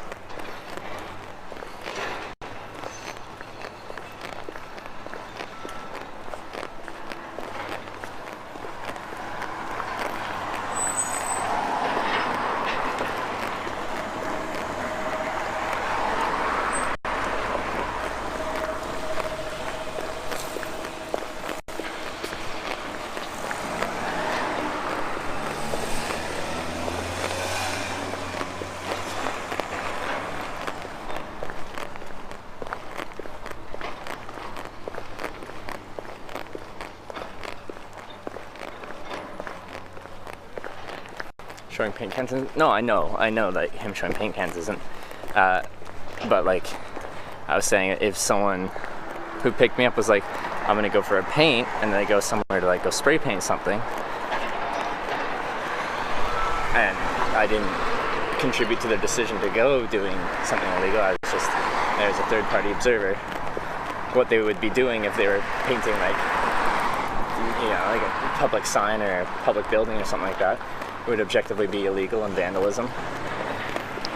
But my participation in it would be as a third-party observer documenting it. I'm totally addicted to caffeine. I see coffee and I just want more. Go to Dunedin Craft Beer Festival. It's tomorrow and Saturday.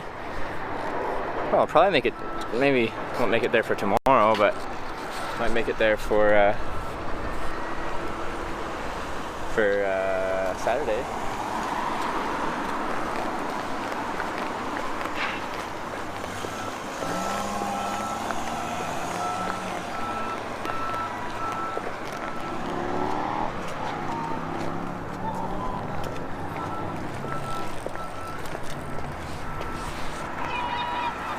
Is this like in commemoration to the crash-dressed dummies that sacrifices life and limb for the betterment of society?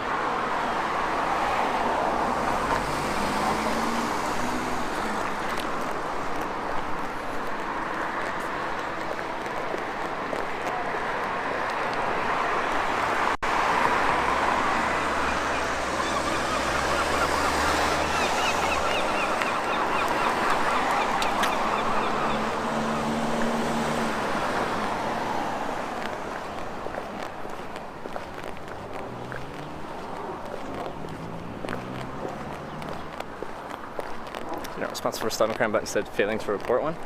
Is failing to report a crime an actual crime? I don't think that's an actual crime. Is it actually your responsibility, should you see a crime, that it is your responsibility to report it?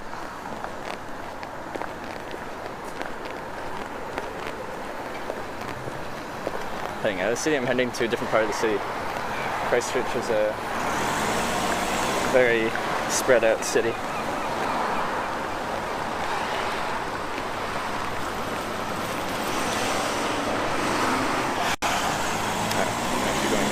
Street, but there's still the right direction, but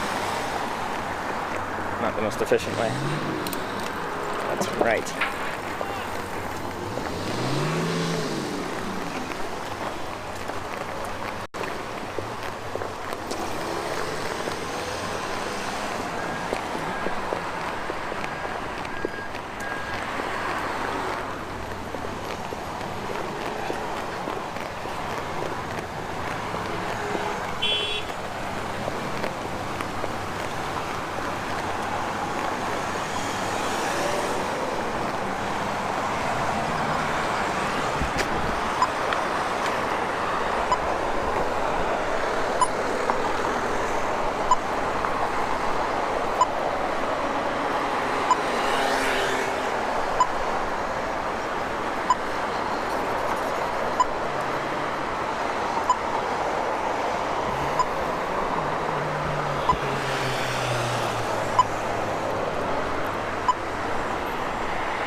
Look at all the bike commuters. I like it. Right on, bike people.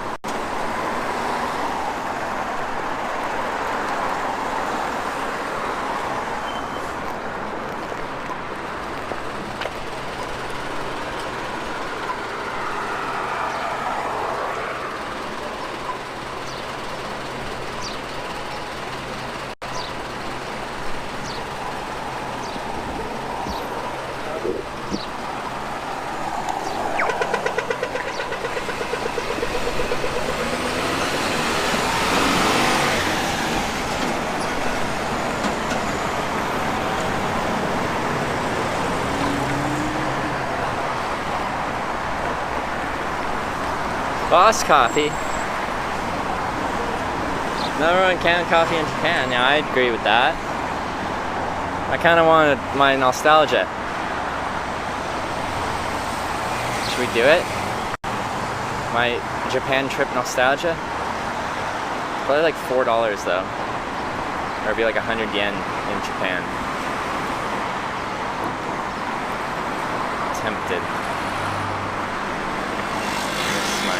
Miss the vending machines in Japan.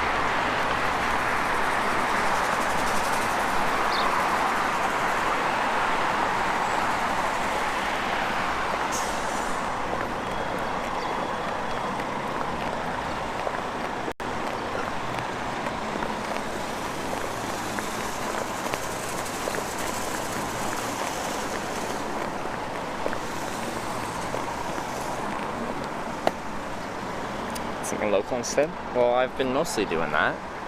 I got a nice local coffee shop today. Do you actually drink that in Japan? Yeah. You go back to the Japan VODs, I was getting like iced coffee from those machines daily.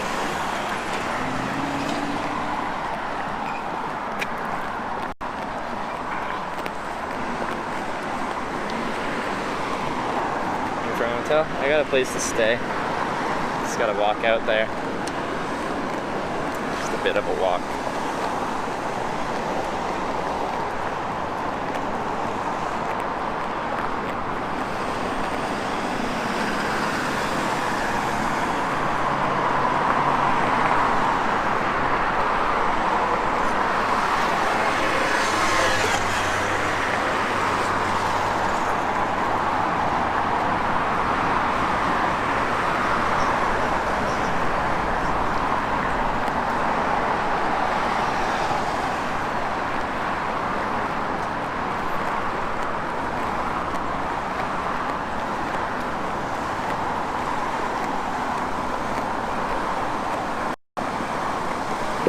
shower. Back here in Christchurch, I am. Find a place to drop off my bag, do laundry, charge some batteries. That'd be wonderful.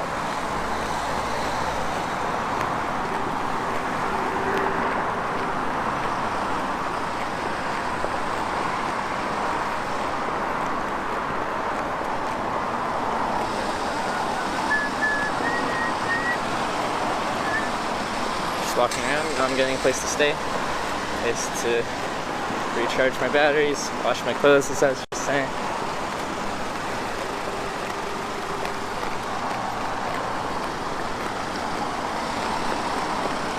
Just passed a really good sushi place. I did see the sign for sushi. More BMWs.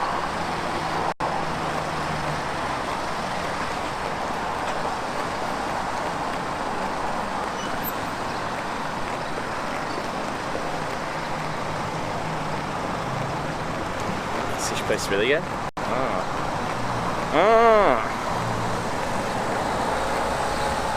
That's good for sushi. Probably not. It's probably more expensive than I'd like.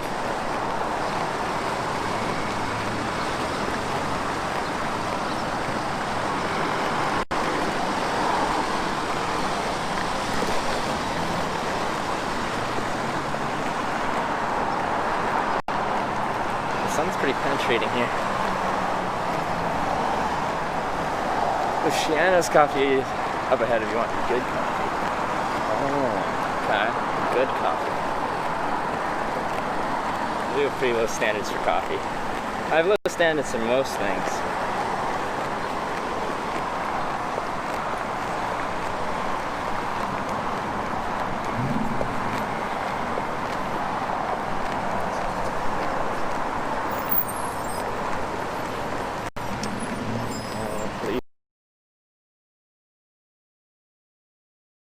I see your coffee place.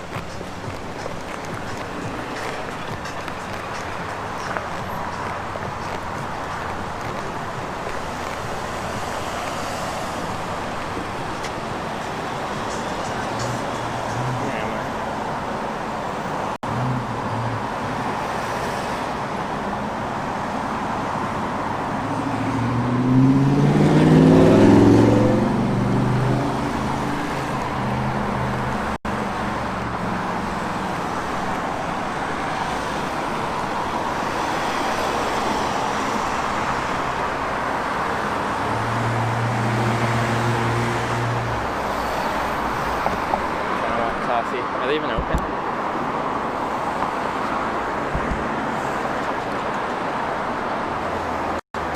It's kind of dark. They do a patio.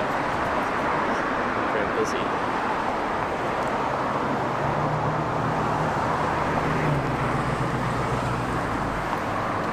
I don't need coffee, Trevor.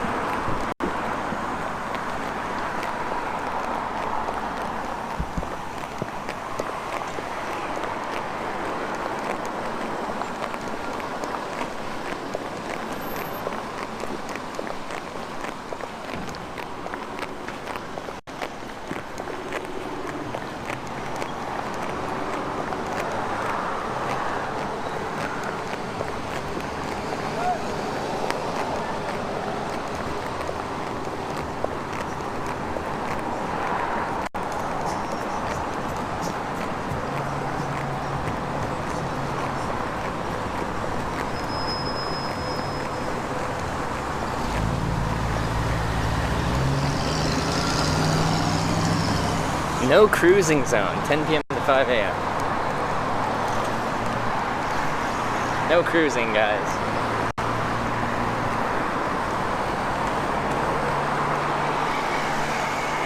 The new Brighton yet? I don't think so.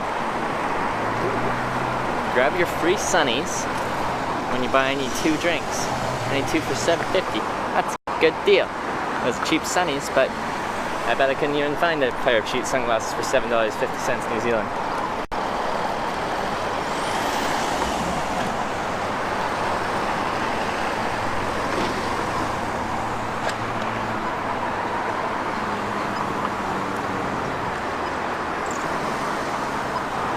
Boy racers are a problem in Christchurch. Reason for the sign. What's a boy racer? Never heard this term before.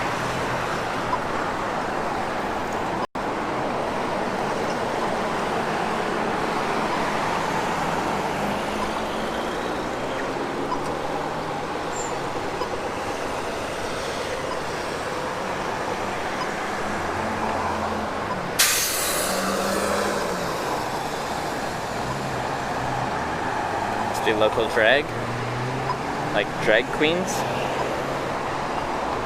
Like don't cruise down the street dressed in drag. As a like all you boys out there, don't dress in drag and cruise up and down the street. Is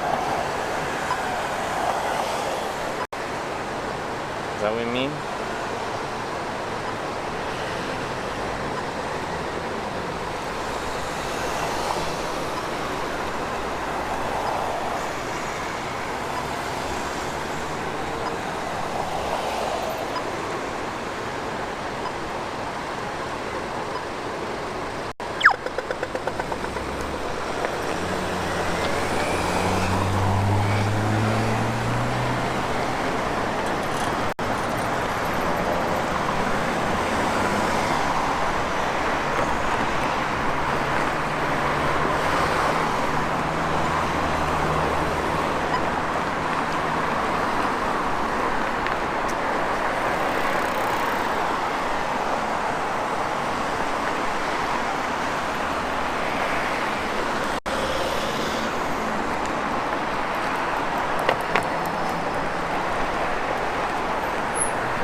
It's called Map World. Ooh, that might be fun. I like maps. I like the world. Put them together, it must be good.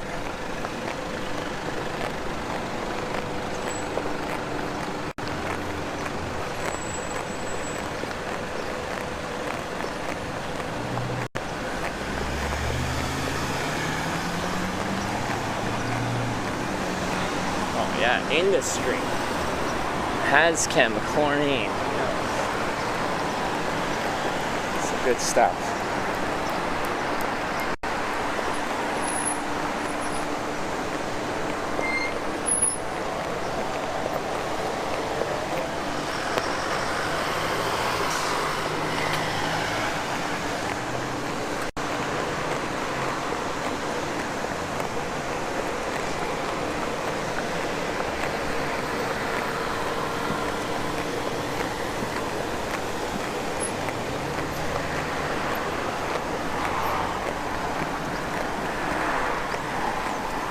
Isaac cider. I'll take a cider. With some shoes. Or a value car warehouse. Wow. Trusted for over 25 years. Well, I trust you guys. You've been around for 25 years. If you sucked, you wouldn't be still here 25 years later. That's true. Value finance, the money warehouse. Wow. I can finance my car here as well. This sounds excellent. It's like a one-stop shop for value cars. Hashtag ad. Sponsor me, please.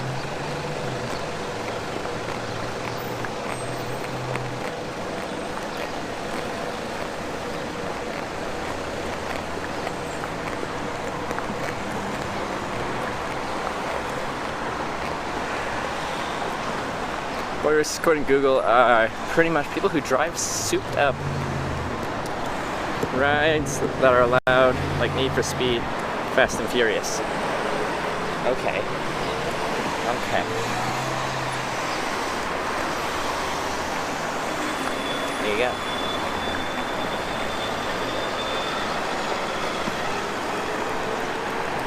I bet they play that song from Fast and Furious Tokyo Drift though. I wonder if you know how they live in Tokyo. That song.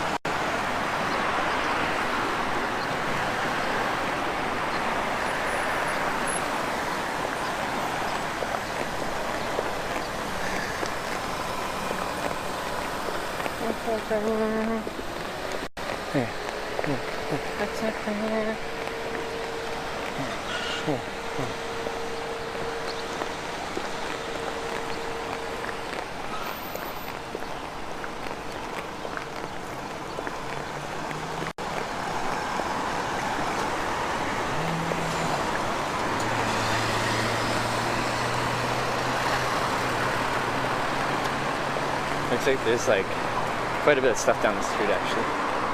Ooh, Espresso Car Wash Cafe. That's quite a good place. You'll wash your car and you'll get a nice cup of coffee. I got Wi-Fi here. Wow, this place looks like a really nice place. Sponsor me, hashtag up. A lot of great businesses here. I can do my radio voice and advertise to an audience that probably won't actually come here.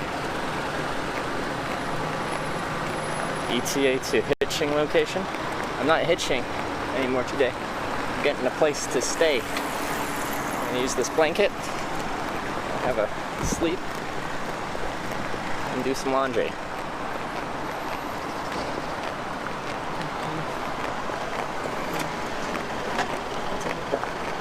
What type of engine is that? It's got an American flag and everything.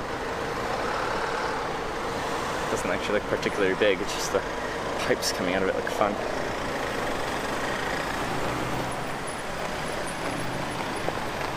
The Culture Coffee Shop a bit further down.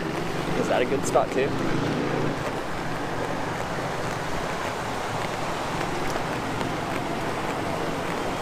Flathead Ford. Is that good?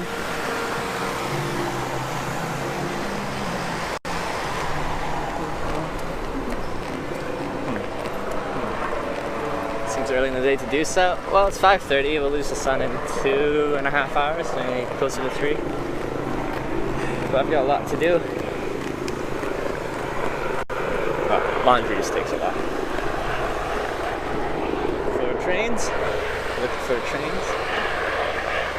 Okay, we good. The goal is to not get hit by the train. They can sneak up on you. What's this? Fetish Ball. 20th Birthday Deluxe Edition. The Fetish Ball. Saturday, November 16th. Alright, I'm ending my stream a little early on Saturday, November the 16th, guys. For unforeseen circumstances. I have some things to run, errands to do. So just so you know ahead of time, ending the stream a little early.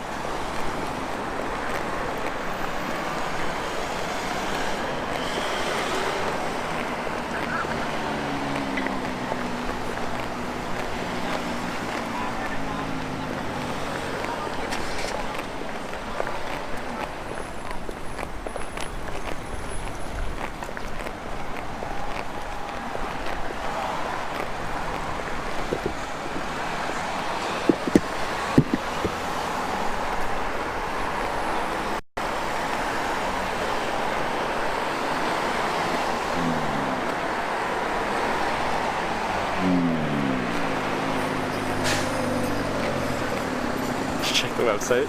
It's exactly what I expected. Yeah, it looked pretty clear what it was. Yeah.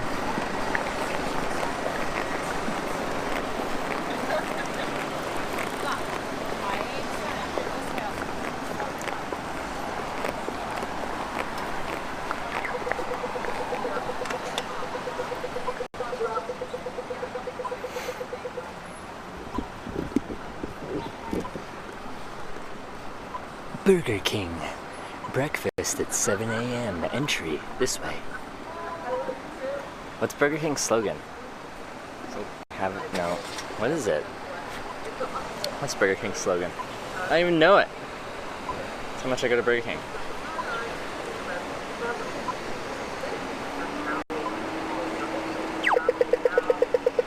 Let's try this place that gets further out of town. It was economical. And seemed decent.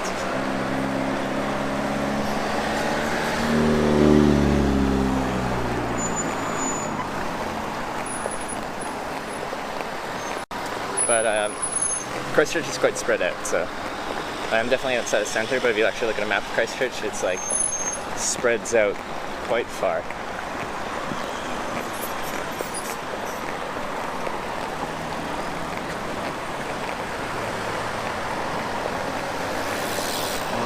Is that their slogan? Have it your way. Oh, there it is. Yeah, have it your way.